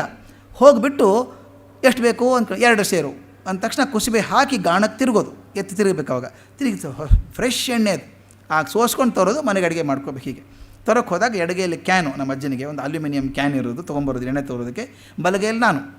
ಆದೊಂದು ಪದ್ಧತಿ ಹಾಕ್ಕೊಂಡಿದ್ದ, ನಾನು ಕೈ ಹಿಡಿತಿದ್ದಿಲ್ಲ. ನನ್ನ ತಲೆಗೊಂದು ಟೊಪಿಗೆ ಸಿಗಿಸೋನು, ಬಿಸಿಲಿದೆ ಟೊಪಿಗೆ ಹಾಕೋ ಅಂಥೇಳಿ ಸಿಗಿಸ್ಬಿಟ್ಟು ಇಟ್ಟೆ ಪುಟ್ಟ ಹುಡುಗ, ನಾನು ಹಿಂದೆ ಹೋಗಬೇಕು. ಇಲ್ಲೋಡೋ, ನಾನು ಕೈ ಹಿಡ್ಕೊಳ್ಳೋದಿಲ್ಲ, ನಾನು ನೆರಳಲ್ಲೇ ಬರಬೇಕು ನೀನು ಅನ್ನೋನು. ನನಗೆ ವಿಚಿತ್ರ ಅನಿಸೋದು. ಆವಾಗ ಗೊತ್ತಾಗ್ತದೆ, ಅಜ್ಜ ಹೇಳಿದ್ರೆ ಮಾಡಿಬಿಡೋದು ಅಷ್ಟೇ, ನಾನು ನೆರಳಲ್ಲಿ ಬರಬೇಕು ಅಂತ. ಬೆಳಗ್ಗೆ ಹೊತ್ತು ಹೊರಟಾಗ ಆ ನೆರಳು ಹೀಗೆ ಬರುತ್ತಲ್ಲ, ಅವ್ನು ಹಿಂದೆ ಹೋಗೋದು, ನೆರಳಲ್ಲಿ ಅಡ್ಗೆ ಹೋಗ್ಬೇಕು. ನಾನು ಓಡಾಟ ಶುರು. ಅವ್ನು ಈ ಕಡೆ ತಿರ್ಕೊಂಡು ನೆರಳು ಈ ಕಡೆ ಬರಬೇಕು, ಅಲ್ಲಿ ಹೋಗ್ಬೇಕು ನಾನು. ಅದಕ್ಕೆ ಅವನ ಅಜ್ಜನ ಫ್ರೆಂಡ್ ಸಿಕ್ಕಾಗ ಶುರು ಆಯ್ತಾನಪ್ಪ ನೆರಳಿನ ಆಟ ಅನ್ನೋರು ಎಲ್ಲರೂ ನನಗೆ. ಆದರೆ ಆಗ ನಮ್ಮ ಅಜ್ಜ ಕಲಿಸಿದಂಥ ಪಾಠ ನನಗೆ ಭಾಳ ದೊಡ್ಡ ಪಾಠ ಆಗಿ ಉಳ್ಕೊಂಡಿದೆ ಇವತ್ತು. ನೆರಳಿನ ಹಿಂದೆ ಹೋಗೋದು, ಅಡ್ಡಾಡ್ಕೊಂಡು ಎಲ್ಲಿ ಹೋಗ್ತಾನೋ ಪಕ್ಕದಲ್ಲಿ ಹೋಗಬೇಕು. ಮಧ್ಯಾಹ್ನ ಆದಾಗ ಕಷ್ಟ ಆಗ್ಬಿಡೋದು. ಮಧ್ಯಾಹ್ನ ಆದಂಗೆ ನೆರಳು ಕಮ್ಮಿ ಆಗ್ತದಲ್ಲ, ಅಡ್ಕೊಂಡು ಅವ್ನು ಹಿಂದೆ ಹೋಗಬೇಕು. ನಾನು ದೊಡ್ಡವನಾಗ್ತಾ ಬಂದೆ, 2-3 ವರ್ಷಕ್ಕೆ ಎತ್ತರ ಆದೆ. ಒಂದು ದಿವಸ ನಮ್ಮ ಅಜ್ಜನಿಗೆ ಹೇಳಿದೆ, ಅಜ್ಜ ನಾನು ಎತ್ತರ ಆಗಿದ್ದೀನಿ, ಈಗ ನಿನ್ನ ನೆರಳು ಸಾಕಾಗೋಲ್ಲ ನನಗೆ, ಅಡ್ಕೊಳ್ಳೋಕ್ಕಾಗ್ತಾಯಿಲ್ಲ ಅಂದೆ. ಅವನು ಎಷ್ಟು ಒಳ್ಳೆ ಮಾತು ಹೇಳಿದೆ ಗೊತ್ತಾ, ಮಗು ಪೂರ ಸಣ್ಣವರಿದ್ದಾಗ ಹಿರಿಯರ ನೆರಳಲ್ಲೇ ಹೋಗಬೇಕು, ದೊಡ್ಡವಾದ ನೀನು ನೆರಳು ನೀನೇ ಹುಡ್ಕೋಬೇಕು. ಎಂಥ ದೊಡ್ಡ ಮಾತದು. ಸಣ್ಣವರಿದ್ದಾಗ ಹಿರಿಯರ ನೆರಳಲ್ಲಿ ಬದುಕಬೇಕು, ಅವ್ರು ಹೇಳಿದ್ದನ್ನು ಕೇಳ್ಕೊಂಡು ಅವ್ರು ಹಾಕಿದ ಮಾರ್ಗದರ್ಶನದಲ್ಲಿ ಬದುಕಬೇಕು. ನೀನು ಕಲ್ಕೋ ಮೊದಲು. ದೊಡ್ಡವನಂದ್ರೆ ಮತ್ತೆ ಹಿಂದೆ ಹೋಗಬೇಡ, ಅವ್ರ ಹಿಂದೆ ಹೋಗಬೇಡ, ನೀನು ಹಾದಿ ನೀನೇ ಹುಡ್ಕೋಬೇಕು, ಮತ್ತೊಬ್ಬ ನೆರಳಿಗೆ ಹೋಗಬೇಡ, ನೀನು ನೆರಳು ನೀನೇ ಸೃಷ್ಟಿ ಮಾಡ್ಕೋಬೇಕು ಅಂತ ಹೇಳಿದ್ದು. ಅದು ನೆನಪಾಗುತ್ತೆ, ಕುಸುಬೆ ಎಣ್ಣೆ ತರೋಕ್ಕೆ ಹೋದಾಗೆಲ್ಲ ನೆನಪಾಗುತ್ತೆ. ಹಾಗೆ ಬರೀತಾರವರು. ಆ ಬೀಜವನ್ನು ಗಾಣಿಗರಿಗೆ ಕೊಟ್ಟು ಪ್ರತಿಯಾಗಿ ಮನೆಗೆ ಬೇಕಾಗುವಷ್ಟು ಹೊಂಗೆ ಎಣ್ಣೆ ತೊಗೊಂಬರ್ತಿದ್ರಂತೆ. ಒಳ್ಳೆಣ್ಣೆಯನ್ನು ಬದಲಾಗಿ ಕೆಲವು ತೊಗೊಂಡು ಅಷ್ಟೊಂದು ಹೊಂಗೆ ಎಣ್ಣೆ ತೊಗೊಂಡು ಏನು ಮಾಡೋದು, ಹೊಂಗೆ ಎಣ್ಣೆ ಬದಲಾಗಿ ಇಷ್ಟು ಒಳ್ಳೆಣ್ಣೆ ಕೊಡು ಅಂತ ತರಿಸ್ತಾ ಇದ್ರಂತೆ. ಹುಚ್ಚೆಳ್ಳು, ನಮ್ಮ ಕಡೆ ಗೊರೆಳ್ಳು ಅಂತಾರೆ ಅದಕ್ಕೆ, ಹುಚ್ಚೆಳ್ಳು. ಆ ಹುಚ್ಚೆಳ್ಳು ಬರ್ತಾಯಿತ್ತು, ಆ ಹುಚ್ಚೆಳ್ಳಿನ ಎಣ್ಣೆ ಕೂಡ ತೆಗೆಸ್ತಾ ಇದ್ರಂತೆ. ಈ ಗೊಜ್ಜು ಚಿತ್ರಾನ್ನಗಳಿಗೆ, ಡಿ ವಿ ಜಿಗೆ ಅದು ಮಾತು ಬಂದರೆ ಖುಷಿಯಾಗಿಬಿಡುತ್ತೆ. ಗೊಜ್ಜು ಚಿತ್ರಾನ್ನಗಳಿಗೆ ಹುಚ್ಚೆಳ್ಳು ಎಣ್ಣೆ ಬಹು ಸೊಗಸೆಂದು ಕೆಲವರ ರುಚಿ. ಮನೆಯಲ್ಲಿ ಹಾಲು ತುಪ್ಪಗಳು ದಂಡಿಯಾಗಿರುತ್ತದೆ ಎಂದು ಹಿಂದೆ ಹೇಳಿದೆ. ಆದ್ದರಿಂದ ಎಣ್ಣೆ ಬಳಸಿಕೊಳ್ಳುತ್ತಿದ್ದುದು ರುಚಿಗಾಗಿ. ಒಳ್ಳೆಣ್ಣೆ ಮುಖ್ಯವಾಗಿ ದೇವರ ದೀಪಕ್ಕೆ, ಒಳ್ಳೆಣ್ಣೆ ದೇವರ ದೀಪಕ್ಕೆ, ಹುಚ್ಚೆಳ್ಳು ಊಟಕ್ಕೆ. ಹೀಗೆ ಜೀವನ ಸಾಕ್ತು. ಮನೆಯಿಂದ ರಾಗಿ ಬರ್ತಾಯಿತ್ತು, ಬೇಕಾದಷ್ಟು ರಾಗಿ ಬರೋದಂತೆ. ಅದನ್ನು ಹೇಗೆ ತುಂಬಿಸಿಡ್ತಿದ್ರು ರಾಮಣ್ಣವರು ಅಂತ ತುಂಬಿಸ್ತಾರೆ. ಕಣ್ಣು ಮುಂದೆ ಆಗಿನ ಕಾಲ ಬರಬೇಕು. ಈಗಿನ ಕಾಲ ಹೇಗೆಂದರೆ ಪ್ಯಾಕ್ಡ್ ಬ್ಯಾಗ್ ಬರುತ್ತೆ, 15 kg 20 kg ಬ್ಯಾಗ್ ತರೋದು, ಅಷ್ಟೇ ತಿನ್ನೋದು, ಮುಗಿದ ತಕ್ಷಣ ಮತ್ತೊಂದು 20 kg ಬ್ಯಾಗ್. ಇಡೋಕ್ಕೆ ಜಾಗನೂ ಇಲ್ಲ ಮನೇಲಿ, ತಂದು ಇಡೋದಲ್ಲಿ. ಆಗೊಂದು ಉಗ್ರಾಣ ಅಂತಿರೋದು. ನಮ್ಮ ನೆನಪಿದೆ, ಊರಲ್ಲಿ ಹೀಗೊಂದು ಕಟ್ಟಿಗೆ ಮರದ್ದೊಂದು ಫ್ರೇಮು ಅಟ್ಟ ಅಂತ ಮಾಡೋರು. ಅದ್ರ ಮೇಲೆ ಜೋಳದ ಚೀಲ ಜೋಡಿಸಿಡಬೇಕು, ಎಣಿಸ್ಬೇಕು, 100 ಚೀಲ ಜೋಳ ಎಣಿಸ್ಬೇಕು, 100 ಚೀಲ ಹಾಕಿಡೋದು ಒಂದು ಕಡೆಗೆ. ಒಂದು ಮನೆಯೇ ಬೇರೆ ಅದಕ್ಕೆ ಜೋಳದ ಕಾಳು ಇಡೋದಕ್ಕೆ. ಹಾಗೆ ಸಮೃದ್ಧಿಯಾಗಿ ಬಂದದ್ದನ್ನು ಒಂದು ಮಣ್ಣಿನ ಭಾಂಡ, ದೊಡ್ಡ ಗಡಿಗೆ, ಅದಕ್ಕೆ ಹಾಕಿಡೋದು. ಕೆಳಗೆ ನಲ್ಲಿ ಇಡ್ತಿದ್ರಂತೆ, ಅದಕ್ಕೊಂದು ತೂತು ಮಾಡಿ ಅಲ್ಲಿ ತಕ್ಕೋಬೇಕು. ಅದನ್ನು ರಾಗಿ ತುಂಬಿಸಿ ರಾಮಣ್ಣ ಕಾವಲು ಇಡ್ತಿದ್ರಂತೆ. ಆದರೆ ಕಾವಲಿಗೆ ತೊಂದರೆ ಆಗೋದೇನೆಂದರೆ ಇವ್ರ ತಂದೆಯಿಂದ, ಡಿ ವಿ ಜಿ ತಂದೆಯಿಂದಾಗಿ, ವೆಂಕಟರಮಣಯ್ಯನಿಂದಾಗಿ. ಅವ್ರು ತೋಟ ಮಾಡೋ ಹುಚ್ಚು, ಚೆಂದ ಮಾಡಬೇಕು, ಅಲ್ಲಿ ಕಲ್ಲು ಹಾಕಿಸ್ಬೇಕು, ಚಪ್ಪಡಿ ಹಾಕಿಸ್ಬೇಕು, ದುಡ್ಡು ಬೇಕಲ್ಲ ಅದಕ್ಕೆಲ್ಲ. ಆವಾಗ ದುಡ್ಡು ಕೊಡೋಂಗಿಲ್ಲಲ್ಲ, ರಾಗಿನೇ ಕೊಡೋದು. ಇವರು ಅಜ್ಜ ಇಲ್ಲದೆ ಹೋದಾಗ ಚಿಕ್ಕಪ್ಪ ಇಲ್ಲದೆ ಹೋದಾಗ ನಿಧಾನಕ್ಕಾಗಿ ರಾಗಿ ಬಿಟ್ಕೊಂಡು ಎಲ್ಲ ಕೊಟ್ಬಿಡೋದು, ಕೂಲಿ ಕೊಟ್ಬಿಡೋದು. ಗೊತ್ತಾಗ್ತಿತ್ತಂತೆ, ಅದಕ್ಕೆ ಬರೆದಿದ್ದಾರೆ ಅವರು. ಅವರಿಗೆ ಕೂಲಿಯನ್ನು ರಾಗಿಯ ರೂಪದಲ್ಲಿ ಕೊಡಬೇಕಾಗ್ತಿತ್ತು. ಸಂಜೆ ರಾಮಣ್ಣವರು ಗೋಗ್ರಾಸಕ್ಕೋ ಗುಡಿಗೋ ಎಂದು ಹೋಗಿದ್ದಾಗ ನನ್ನ ತಂದೆ ಗಡಿಗೆಗಳಿಂದ ರಾಗಿ ತೆಗೆದು ಕೆಲಸಗಾರರಿಗೆ ಕೊಟ್ಟುಬಿಡುವರು. ರಾಮಣ್ಣವರಿಗೆ ಇದು ಗೊತ್ತಾದಾಗ ಕೊಂಚ ಗೊಣಗಾಡುವರು, ಕೊಂಚ ನಗುವರು. ನೋಡಿ ಎಷ್ಟು ಚೆನ್ನಾಗಿದೆ. ಗೊಣಗೋದು ಹೌದು, ನಗ್ತಿದ್ರಂತೆ. ನನ್ನ ತಂದೆಯ ತೋಟದಲ್ಲಿ ರಾಮಣ್ಣನವರಿಗೆ ಮೆಚ್ಚಿಕೆ, ಆದರೆ ರಾಗಿ ಖರ್ಚಾಯಿತಲ್ಲ ಎಂದು ಅಸಮಾಧಾನ. ತೋಟ ಚೆನ್ನಾಗಿ ಮಾಡ್ತಾನೆ ಹುಡುಗ ಅಂತ ಸಂತೋಷ ಆಯಿತು, ರಾಗಿ ಖರ್ಚು ಮಾಡ್ತಾನಲ್ಲ ಅಂತ ಬೇಜಾರು ಆಯಿತು ಅಂತ. ಇದು ನಮ್ಮಲ್ಲಿ ಹಾಗಿರೋ ಪದ್ಧತಿ ಅದು. ಇದು ನನ್ನ ಜ್ಞಾಪಕ ಚಿತ್ರಶಾಲೆ ಭಾಗ. ನಾವು ಹುಡುಗರಾಗಿದ್ದ ಮನೇಲಿ ಹತ್ತಿ ಬರಬೇಕು, ದೊಡ್ಡ ಜಮೀನ್ದಾರರು ಅಂತ ಹೇಳಿದೆ, 400-500 ಎಕರೆ ಇರಬೇಕೇನೋ ಅವರು. ಹತ್ತಿ ಬರೋದು, ಹತ್ತಿ ಬಂದು ದೊಡ್ಡ ಪ್ರಮಾಣದಲ್ಲಿ ಬರೋದು. ಏನು ಕಟ್ಕೊಂಡು ಬಿಡಿಸ್ಕೊಂಡು ಬರೋರು ತೂಕ ಮಾಡಬೇಕು. ನಮ್ಮನ್ನು ಪಡಸಾಲೆಯಲ್ಲಿ ಒಂದು ದೊಡ್ಡ ತಕ್ಕಡಿ ಹಾಕಿಬಿಡೋರು, ದೊಡ್ಡ ತಕ್ಕಡಿ. ಈ ಕಡೆ ಒಂದು 25 kg ಕಲ್ಲು ಹಾಕಿಬಿಡೋದು, ಈ ಕಡೆ ಹತ್ತಿ ಏರಿಸ್ತಾ ಇರೋದು. 1 ತೂಕ, 2 ತೂಕ, 3 ತೂಕ ಹೀಗೆ ಎಣಿಸ್ಬೇಕು. ಬರ್ಕೋಬೇಕಲ್ಲ ಯಾರಾದರೂ ಒಬ್ಬರು, ನಮ್ಮ ಅಜ್ಜ ನೀನು ಕೂತ್ಕೊಂಡು ಬರ್ಕೋ ಅಂತ ಹೇಳಬೇಕು. ಆಮೇಲೆ ಯಾರಾದರೂ ಒಬ್ಬರು ಹುಡುಗರು ಕೂತ್ಕೊಂಡು ಬರ್ಕೋಬೇಕು ಡೈರಿಯಲ್ಲಿ ಎಷ್ಟು ತೂಕ ಆಯಿತು ಅಂತ. ತೂಕ ಆದ ತಕ್ಷಣ ತೆಗೆದು ಒಂದು ಕೋಣೆಯಲ್ಲಿ ತುಂಬೋದು. ಕೋಣೆ ಅಂದರೆ ಹಾಲಿನ ಅರ್ಧ ಇರಬೇಕದು, ತೊಳಗೆ ತುಂಬೋದು. ತುಂಬಿ ರೂಫ್ವರೆಗೂ ಹೋಗ್ಬೇಕು, ತುಂಬಿ ಹಾಗೆ ಹತ್ತಿ ತುಂಬಬೇಕು. ಆಮೇಲೆ ಮುಂದೆ ಅದು ಟ್ರೀಟ್ಮೆಂಟಿಗೆ ಹೋಗೋದು. ಎಣಿಸ್ತಿದ್ವಲ್ಲ ಎಷ್ಟು ತೂಕ ಆಯಿತು, 20 ತೂಕ ಆಯಿತು, 25 ತೂಕ ಆಯಿತು, 30 ತೂಕ ಆಯಿತು ಅಂತ. ಆ ತೂಕ ಆಗಿ ಆ ಕೋಣೆಯಲ್ಲಿ ಎಸೆಯುವಾಗ ಒಂದು ಪದ್ಧತಿ ಇತ್ತು. ಆವಾಗ ರೈತ ಇರ್ತಿದ್ನಲ್ಲ ತೂಕ ಮಾಡೋನು, ಈ ತೂಕವನ್ನು ಎತ್ತಿತ್ತು ಗೋಡೆಯಲ್ಲಿ ಹಾಕುವಾಗ ಒಂದು ಹಿಡಿ ಹತ್ತಿ ತೆಗೆದು ಈ ಕಡೆ ಹಾಕಬೇಕು. ಅದು ಯಾರ್ದು? ನಾವು ಕಾರ್ಕೋನಿಕೆ ಮಾಡಿದ್ವಲ್ಲ, ಬರ್ಕೊಂಡಿದ್ವಲ್ಲ ಅವರಿಗೆ ಅಂತ. ನಾವೇನು ಹತ್ತಿ ಮಾಡೋದು ತೊಗೊಂಡು, ಆದರೆ ಇರ್ತಿತ್ತದು. ಒಂದು ಹಿಡಿ ಹತ್ತಿ ತೆಗೆದು ತೂಕ ಮಾಡಿಸೋದು ಅಂತ ಹಾಕ್ಬಿಡೋರು. ಅದೊಂದು ಗುಡ್ಡೆ ಬಿದ್ದಿರಬೇಕು. ನಾವೆಲ್ಲ ಮಾಡಿಸಿ ಹತ್ತಿಯೆಲ್ಲ ಖಾಲಿಯಾಗಿ ನೋಡಿದರೆ ಇಷ್ಟೊಂದು ದೊಡ್ಡ ಗುಡ್ಡೆ ಹತ್ತಿ ಬಿದ್ದಿರಬೇಕು. ನಮಗೆಲ್ಲ ಭಾರಿ ಸಂಭ್ರಮ ಅದು. ಹತ್ತಿ ಏನು ಮಾಡ್ತಿದ್ರಿ ಅಂತ ಕೇಳ್ಬೋದು ನೀವು. ಆವಾಗೆಲ್ಲ ಈಗ ನನಗೆ ಬಟ್ಟೆ ಗಿಟ್ಟೆ ಚೀಲ ಏನಿಲ್ಲ, ಉದ್ದ ಶರ್ಟ್ ಇರೋದು, ಸಾಕಷ್ಟು ಉದ್ದ. ನಮ್ಮ ಅಜ್ಜ ತಮಾಷೆ ಮಾಡೋ, ನಿಮಗೆ ಪ್ಯಾಂಟೇ ಬೇಕಾಗಿಲ್ಲ ಕಂಡ್ರು, ಅಷ್ಟುದ್ದ ಶರ್ಟ್ ಇದೆ ಅಂತ. ಅಷ್ಟುದ್ದ ಶರ್ಟ್ ಹೊಲಿಸ್ಬಿಡೋದು.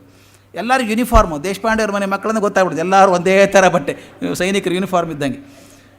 ಆ ಉದ್ದುದ್ದ ಶರ್ಟು, ಆ ಹತ್ತಿನ ಶರ್ಟಲ್ಲಿ ತುಂಬ್ಕೊಂಡು ಹಿಂಗೆ ಜೋಳಿಗೆ ಹಿಡ್ಕೊಬೇಕು, ಹಿಂಗೆ ಹಿಡ್ಕೊಂಡು ಅಂಗಡಿಗೆ ಓಡಿ ಹೋಗಬೇಕು. ಜೋಯಿಸ್ರು ಗುಂಡಪ್ಪ ಅಂತಿದ್ರು, ಅವ್ರದ್ದೊಂದು ಕಿರಾಣಿ ಅಂಗಡಿ. ಅಲ್ಲಿ ಖರ್ಜೂರ ಇರೋದು ಆಗಿನ ಕಾಲಕ್ಕೆ. ಅದೇ ನೋಡಿ, ಇಷ್ಟು ಹತ್ತಿ ತೊಗೊಂಡು ಹೋದರೆ ಅದಕ್ಕೇನು ತೂಕ ಇಲ್ಲ, ಲೆಕ್ಕ ಇಲ್ಲ. ಇಷ್ಟು ಹತ್ತಿಗೆ ಎಷ್ಟು ಖರ್ಜೂರ ಅಂತ ಅವನ ತಲೆ ಬಂದಿದ್ದೇ ಕೊಡಬೇಕು, ನಮ್ಗೆ ಕೊಟ್ಟಷ್ಟೇ ಲಾಭ. ಆ ಹತ್ತಿ ಎಲ್ಲ ಅವನು ಮುಂದೆ ಸುರಿದ್ರೆ ಅವನೊಂದಿಷ್ಟು ಖರ್ಜೂರ ಕೊಡಬೇಕು. ಖರ್ಜೂರಕ್ಕೆ ಮನೆಗೆ ಓಡಿ ಬರಬೇಕು. ಮನೆಗೆ ಓಡಿ ಬಂದಮೇಲೆ ನಮ್ಮ ಸೋದರತ್ತೆ ಎಲ್ಲ ಇದ್ದರು, ಅವ್ರೇನು ಮಾಡೋದು ಅಂದರೆ ಒಳಗಿನ ಬೀಜ ತೆಗಿಬೇಕು, ತುಪ್ಪ ಹಾಕಬೇಕು ಅದರೊಳಗೆ. ಖರ್ಜೂರ ತಿನ್ನೋದೇ ಹಾಗೆ, ಖರ್ಜೂರ ಒಳಗಿನ ಬೀಜ ತೆಗೆದು ಒಳಗೆ ಕೊಳ್ಳಾಗತ್ತಲ್ಲ, ಆ ತುಪ್ಪ ತುಂಬಿ ನುಂಗಬೇಕು, ಒಂದೊಂದೇ ನುಂಗಬೇಕು, ಅದನ್ನು ತಿನ್ನಬೇಕು. ಇದೆಲ್ಲ ಆಗಿನ ಕಾಲದಲ್ಲಿ ಹವ್ಯಾಸ. ಅದೇ ಚಂದ, ಹಾಗೆ ಅನಿಸುತ್ತೆ ನೋಡಿ ಬಂದಾಗ. ಬಂದದ್ದು ಭತ್ತ ಹೇಗೆ ಏರ್ಪಾಡು ಮಾಡ್ತಿದ್ರು, ತುಂಬಿಡ್ತಿದ್ರಂತೆ. ಜೀವನ ನಡೀಬೇಕು, ಸಮೃದ್ಧಿ ಆಗುತ್ತೆ. ಬೆಲ್ಲ ಬರೋದು ಹೇಗೆ? ಕಬ್ಬಿಣದ ಗಾಣ ಇಲ್ಲ, ಬೆಲ್ಲದ ಮರದ ಗಾಣ. ಅದಕ್ಕೆ ಮಾತು, ಇವರು ಸಾಲ ಕೊಟ್ಟಿರ್ತಿದ್ರಲ್ಲ ರಾಮಣ್ಣವರು, ಆ ಬಡ್ಡಿ ಬದಲಾಗಿ ಬೆಲ್ಲ ಕೊಡಬೇಕು ಅಂತ ಹೇಳಿ ಬಾರ್ಟರ್ ಸಿಸ್ಟಮೇ ಅವಾಗೆಲ್ಲ ಇರೋದು. ಹೇಳ್ತಾರೆ, ಮನೆಗೆ ಒಬ್ಬ ರೈತ 4 ಅಡಿಗೆ ಅಥವಾ 5 ಅಡಿಗೆ ಬೆಲ್ಲದ ಮುದ್ದೆಗಳನ್ನು ಕೊಡ್ತಕ್ಕದ್ದು. ನನಗೆ ಗೊತ್ತಿರಲಿಲ್ಲ ಮೊದಲು 4 ಅಡಿಗೆ 5 ಅಡಿಗೆ ಅಂದರೆ ಏನಂದರೆ. ಅಡಿಗೆ ಅಂದರೆ ಒಂದು ಸಲ ಆಲೆ ಮನೆಯ ದೊಡ್ಡ ಕೊಪ್ಪರಿಗೆಯಲ್ಲಿ ಕಾಯಿಸಲಾಗುವಷ್ಟು ಕಬ್ಬಿನ ರಸಪಾಕ. ದೊಡ್ಡದೊಂದು ಇಟ್ಟಿರ್ತಾರಲ್ಲ, ಪಾತ್ರೆ ಇಟ್ಟಿರ್ತಾರಲ್ಲ ಬೇಯಿಸೋದಕ್ಕೆ, ರಸ ಕುದಿಸೋದಕ್ಕೆ. ಆ ಇಡೀ ಪಾತ್ರೆ ಹಿಡಿಸುವಂಥದ್ದು ಎಷ್ಟು ಬೆಲ್ಲ ಆಗ್ತದೋ ಅದು 1 ಅಡಿಗೆ ಅಂತೆ. ಹಾಗೆ 4-5 ಅಡಿಗೆ ಕೊಡಬೇಕು ಒಬ್ಬೊಬ್ಬ ರೈತ. ಮನೆಗೆ ಬರಬೇಕು ಗುಂಡು ಮುದ್ದೆ. DVG ಬರೀತಾರೆ, ಭಾಳ ಚೆನ್ನಾಗಿತ್ತದು, ಹೊಸದಾಗಿ ಬಂದು ಬೆಲ್ಲ ತಂಬಿಟ್ಟಿನಂಗೆ ಇರ್ತಿತ್ತು ಅಂತ. ಅದು ಹಾಗೆ ಬೆಲ್ಲ ತಿಂದುಬಿಡ್ಬೇಕು, ಅದನ್ನು ಹಾಗೆ ಇರ್ತಿತ್ತು. ಆ ಥರದ ಬೆಲ್ಲ ತಂದು ಇಡ್ತಿದ್ರಂತೆ. ಇದನ್ನು ಹಾಕಿ ಯಾಕೆ ಹೇಳ್ತಾರೆ ಅಂದರೆ ಮಾತು ಮುಖ್ಯ. ಮನೆಯಿಂದ ಮಾವಿನ ಹಣ್ಣು ಬರಬೇಕು, ಅದೊಂದು ವಿಶೇಷ. ದಾಡಿ ಪಸಂದ್ ಅಂತ. ನನಗೆ ಗೊತ್ತಿಲ್ಲ ದಾಡಿ ಪಸಂದ್ ಅಂದರೆ ಏನು ಅಂದರೆ, ಬರೀ ನಾರು ಜುಬ್ರ ತಿಂದ ತಕ್ಷಣ ಬರೀ ಹಿಂಗೆ ದಾಡಿ ಬಂದಂಗೆ ಬರಬೇಕು, ಆ ಥರ ದಾಡಿ ಪಸಂದ್ ಅಂತ ಹಣ್ಣು. ಅದೆಲ್ಲ ರಾಗಿ ಹುಲ್ಲಿನಲ್ಲಿ ಹಾಕಿ ಸಾಸಿವೆ ಬರ್ತಾಯಿತ್ತಂತೆ, ಅದು ಬರ್ತಾಯಿತ್ತು. ಇದನ್ನು ಯಾಕೆ ಹೇಳ್ತಿದ್ದೀನಿ ಅಂತ ಬರೀತಾರೆ. ಕೊನೆ ಮಾತು ಹೇಳಿ ಮುಗಿಸ್ತೇನೆ ಇವತ್ತು. ಅದ್ಭುತ ಮಾತದು ಬರೋದು. ಇಷ್ಟೆಲ್ಲ ವಿವರಣೆ ಕೊಡೋದಕ್ಕೆ ಕಾರಣ ಅಂದರೆ, ಇದನ್ನೆಲ್ಲ ಹೇಳುವುದರ ತಾತ್ಪರ್ಯವೇನೆಂದರೆ, ಈ ಮನಸ್ಸು ನಮ್ಮ ಉಳಿಬೇಕು ನಮ್ಮಲ್ಲಿ. ಅದು 60-70 ವರ್ಷಗಳ ಹಿಂದೆ ಇದ್ದಂಥ ಎಕಾನಮಿ, ಸಂಪತ್ತಿನ ವ್ಯವಸ್ಥೆ.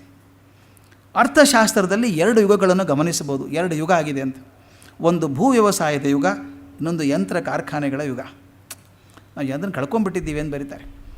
ಮೊದಲನೆಯದರ ಲಕ್ಷಣ ನೆಮ್ಮದಿಯ ಜೀವನ. ವ್ಯವಸಾಯ ಸಂತೋಷ ಇರ್ತಿತ್ತು. ಹಳೆ ಕಾಲದಲ್ಲಿ ಕೂತ್ಕೊಂಡು ಊಟ ಮಾಡೋ ಸಂಭ್ರಮ ಇರ್ತಿತ್ತು. ಇವತ್ತು ಊಟ ಮಾಡೋಕ್ಕೆ ಟೈಮ್ ಇದೆಯಾ ಎಲ್ಲರಿಗಾದ್ರು? ನಾವು ಶೇಷಗಿರಿ ಅಪ್ಪನಂಗೆ ಕುಕ್ಕರ್ಗಾಲನ್ನು ಕೂತ್ಕೊಳ್ಳೋಕ್ಕಿಲ್ಲ.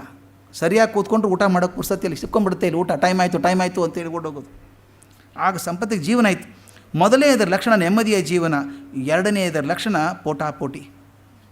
ಈಗ ನಾವು ಎರಡನೇ ನೀತಿಯ ಸಂಪತ್ ಪ್ರಯತ್ನದಲ್ಲಿ ಮುನ್ನುಗ್ಗುತ್ತಿದ್ದೇವೆ. ಇಂಥ ಕಾಲದಲ್ಲಿ ನೆಮ್ಮದಿಯ ಸಂಪದ್ ವ್ಯವಸ್ಥೆ ಹೇಗಿತ್ತೆಂಬುದನ್ನು ಕೊಂಚ ನೆನಪು ಮಾಡಿಕೊಳ್ಳಬೇಕು. ಆ ಕಾಲದಲ್ಲಿ ದುಡ್ಡು ಮುಖ್ಯ ಆಗಿರಲಿಲ್ಲ, ಬರುವಂಥ ಕಾಳು ಧಾನ್ಯ ಮುಖ್ಯ ಆಗಿತ್ತು. ಅದರಿಂದ ಸಂಪತ್ತಿತ್ತು. ಅದೇ ಸಂಪತ್ತು ಅಂತ ತಿಳ್ಕೊಂಡವ್ರು. ನಾನು ಆಗಲೇ ಹೇಳಿದ್ನಲ್ಲ, ಮನೆಯಲ್ಲಿ 400 ಚೀಲ ಜೋಳ ಇದ್ದರೂ ಕೂಡ ಕೈಯಲ್ಲಿ 100 ರೂಪಾಯಿ ಇರ್ತಿರಲಿಲ್ಲ. ಅದು ಬೇಕು ಆಗಿರಲಿಲ್ಲ. ವ್ಯವಹಾರಕ್ಕೆಲ್ಲ ದನ ನಡೀತಿತ್ತು. ಆಗ ಸಂಪತ್ತು ನೆಮ್ಮದಿ ಇರ್ತಾಯಿತ್ತು. ನಾನು ನೆನಪಿದೆ, ಇಷ್ಟೊಂದು ಜನ 50 ಜನ ಕೂತ್ಕೊಂಡು ಪಗಡೆ ಆಡ್ತಿದ್ವಿ ನಾವು. ದೇಶಪಾಂಡ್ರ ಮನೆ ಪಡಸಾಲೆಯಲ್ಲಿ ಕೂತ್ಕೊಂಡ್ರೆ ಹೆಣ್ಮಕ್ಳದೊಂದು ದೊಡ್ಡ ಸಾಲು, 20 ಜನ, ಈ ಕಡೆ 50 ಜನ ಗಂಡಸರು ಕೂತ್ಕೋಬೇಕು. ಏನು ರಣಕೋಲಾಹಲ ಅದು. ಇವತ್ತು ನೆನೆಸ್ಕೊಳ್ಳೋಕ್ಕಾಗಲ್ಲರಿ. ಇಸ್ಪೇಟ್ ಆಡೋಕ್ಕೆ 3 ಜನ ಸಿಗಲ್ಲ ನಿಮಗೀಗ. ದೀಪಾವಳಿಯಲ್ಲಿ ಹಗ್ಗ ಆಡಿದರೆ ಪ್ರಯತ್ನ. ನಾನು ನೆನಪಿದೆ, ರಾತ್ರಿ 12ವರೆಗೂ ಹೆಣ್ಮಕ್ಳು ಕೂತ್ಕೊಂಡು ಜಗಳ, ಕೈ ತಿಕ್ಕಿ ತಿಕ್ಕಿ ದೋನ್ ನೆನ್ಕೊಂಡು ದೋನಿ ಬೇಳಿ ದಸ್ದ ಬೇಳಿ ಅಂತ ಹೇಳ್ಕೊಂಡು, ಅದು ಏನು ಸಂಭ್ರಮ, ಏನು ತಾನ. ಮನೆಗೆ ಮಾವಿನ ಹಣ್ಣು ಬಂದರೆ ಒಬ್ಬರು ಹಣ್ಣು ಮಾರ್ತಿರಲಿಲ್ಲ. ನಾನು ಸೋದರ ಮಾವಂದರು ದೊಡ್ಡವ್ರು ಕೂತ್ಕೊಂಡು ಹಿಂಡಬೇಕು ಮಾವಿನ ಹಣ್ಣು, 2 ಕೈಲಿ ಹಿಂಡಬೇಕು. ಹಂಡೆ ದೊಡ್ಡ ತಾಮ್ರ ಹಂಡೆಗಳಲ್ಲಿ ಹಿಂಡಬೇಕು. ಹಿಂಡಿ ಬಡಿಸೋದಕ್ಕೆ ನಮ್ಮ ಅಜ್ಜಿ ಅಳ್ತಾ ಇದ್ಲು. ಒಂದು ಸ್ವಲ್ಪ ನಾನು ಬಡಿಸ್ಬೇಕಾದ್ರೆ, ಯಾಕೆ ಮಾಡ್ತಿ ಅಜ್ಜಿ ಅಳ್ತಿ ಅಂದೆ. ಏನು ದೈವ ಬಂತಪ್ಪ ನಮ್ಮದು ಅಂದ್ಲು. ಯಾಕೆ ಏನಾಗಿದೆ ಅಂದೆ. ನೋಡು, ತುಪ್ಪ ಹಾಕೋ ಸೌಂಟ್ಲೆ ನಾನೀಗ ಸಾರು ಹಾಕ್ಲಿಕ್ಕತ್ತೀನಿ ಅಂತ. ತುಪ್ಪ ಬಡಿಸೋ ಸೌಂಟ್ ಇಷ್ಟು ದೊಡ್ಡದಿರೋದು, ಈಗ ಸಾರು ಹಾಕ್ತೀನಲ್ಲ ಅಂತ ದುಃಖ ಹಾಕಿಗೆ. ನಮ್ಮ ಅಜ್ಜ ಹೇಳ್ತಿದ್ದ, ಮನೆಯಲ್ಲಿ ಯಾವಾಗಲೂ ಹಿತ್ತಾಳಿ ಡಬ್ಬೆ, ಅವಾಗ ಹಿತ್ತಾಳಿ ಡಬ್ಬಿಗಳಿರಬೇಕು, ಎಲ್ಲ ಸಾಮಾನು ದಿನ ಇರಬೇಕು. ರವೆ ಉಂಡೆ ಇರಬೇಕು, ಅಂಟಿನ ಉಂಡೆ ಇರಬೇಕು, ಆ ಬೇಸನ್ ಉಂಡೆ ಇರಬೇಕು, ಎಲ್ಲ ಲಾಡಿಗಳು ಇರಬೇಕು, ಅದು ಮನೇಲಿ ಇರಬೇಕು. ನಮ್ಮ ಅಜ್ಜಿ ತುಪ್ಪ ಬೆಣ್ಣೆ ಕೊಡೋಕೆ ಬರ್ತಾನಲ್ಲ, ಬೆಣ್ಣೆ ಎಷ್ಟು ಬೇಕು ಅಂತ ಅವನು ಕೇಳ್ತಿರ್ಲಿಲ್ಲ. ಬೆಣ್ಣೆ ಮಾರೋಕೆ ಬಂದವನು ಎಷ್ಟು ಬೇಕು ಅಂತ ಕೇಳಲ್ಲ, ಎಷ್ಟದ ಅಂತ ನಮ್ಮ ಅಜ್ಜಿ ಕೇಳೋಕ್ಕೆ ಅವನು. ಮನೇಲಿ ಇರೋರು ಎಷ್ಟು ಜನ? ಇಬ್ಬರೇ, ಅಜ್ಜ ಅಜ್ಜಿ ಇಬ್ಬರೇ. ನಮ್ಮ ತಂದೆ ಕಲಿಯೋದಕ್ಕೆ ಅಗ್ರಿಕಲ್ಚರ್ ಯೂನಿವರ್ಸಿಟಿ ಪೂನಾದಲ್ಲಿದ್ದರು. ನಮ್ಮ ಅಜ್ಜಿ ಪ್ರಶ್ನೆ ಕೇಳೋದು, ಎಷ್ಟದ ನಿನ್ನ ಕಡೆ ಬೆಣ್ಣೆ, ಅಷ್ಟು ಇಟ್ಬಿಡು. ಅವನು ತಂದಷ್ಟು ಇಟ್ಕೊಂಡ್ಬಿಡೋದು. ಏನು ಮಾಡು, ತುಪ್ಪ ಇಟ್ಕೊಳ್ಳೋದು ಹಾಗೇನೆ, ಬಡಿಸೋದು ಹೀಗೆ, ತಿನ್ನೋದು ಇಬ್ಬರು ಅಜ್ಜ ಅಜ್ಜಿ. ಅದಕ್ಕೆ 92 ವರ್ಷ ಬದುಕಿದ್ರು ಅವರು, ಚೆನ್ನಾಗಿ ಬದುಕಿದ್ರು. ಎಲ್ಲಿ ಕೊಲೆಸ್ಟ್ರಾಲ್ ಪತ್ತೇನೇ ಇಲ್ಲ. ಆ ಜೀವನ ಸಮೃದ್ಧಿ ಅಂತ ಹೇಗಿತ್ತು ಅಂತ. ಆಗಿನ ಕಾಲದಲ್ಲಿ ದುಡ್ಡು ಮುಖ್ಯ ಆಗಿರಲಿಲ್ಲ, ಕಾಳು ಧಾನ್ಯ ಮುಖ್ಯ ಆಗಿತ್ತು, ನೆಮ್ಮದಿಯ ಜೀವನ ಆಗಿತ್ತು. ಯಂತ್ರ ಕಾರ್ಖಾನೆಗಳು ಬಂದ ಮೇಲೆ ಜೀವ ಪೋಟಾಪೋಟಿಯಾಗಿ ಹೋಗಿದೆ. ನಾವು ಎರಡನೇದನ್ನು ನಂಬ್ಕೊಂಡಿದ್ದೇವೆ. ಅಂದರೆ we are having this commercial life at the cost of pleasant living. ಆ ಮನಸ್ಸಿನ ನೆಮ್ಮದಿಯನ್ನು ಕಳ್ಕೊಂಡು ನಾವು ಪೋಟಾಪೋಟಿಯಲ್ಲಿ ಸಿದ್ಧರಾಗಿದ್ದೇವೆ ಅಂಥೇಳಿ ಮುಂದೆ ವಿಚಾರ ಮಾಡ್ತಾರೆ. ಅದನ್ನು ನಾಳೆ ನೋಡೋಣ. ನಮಸ್ಕಾರ.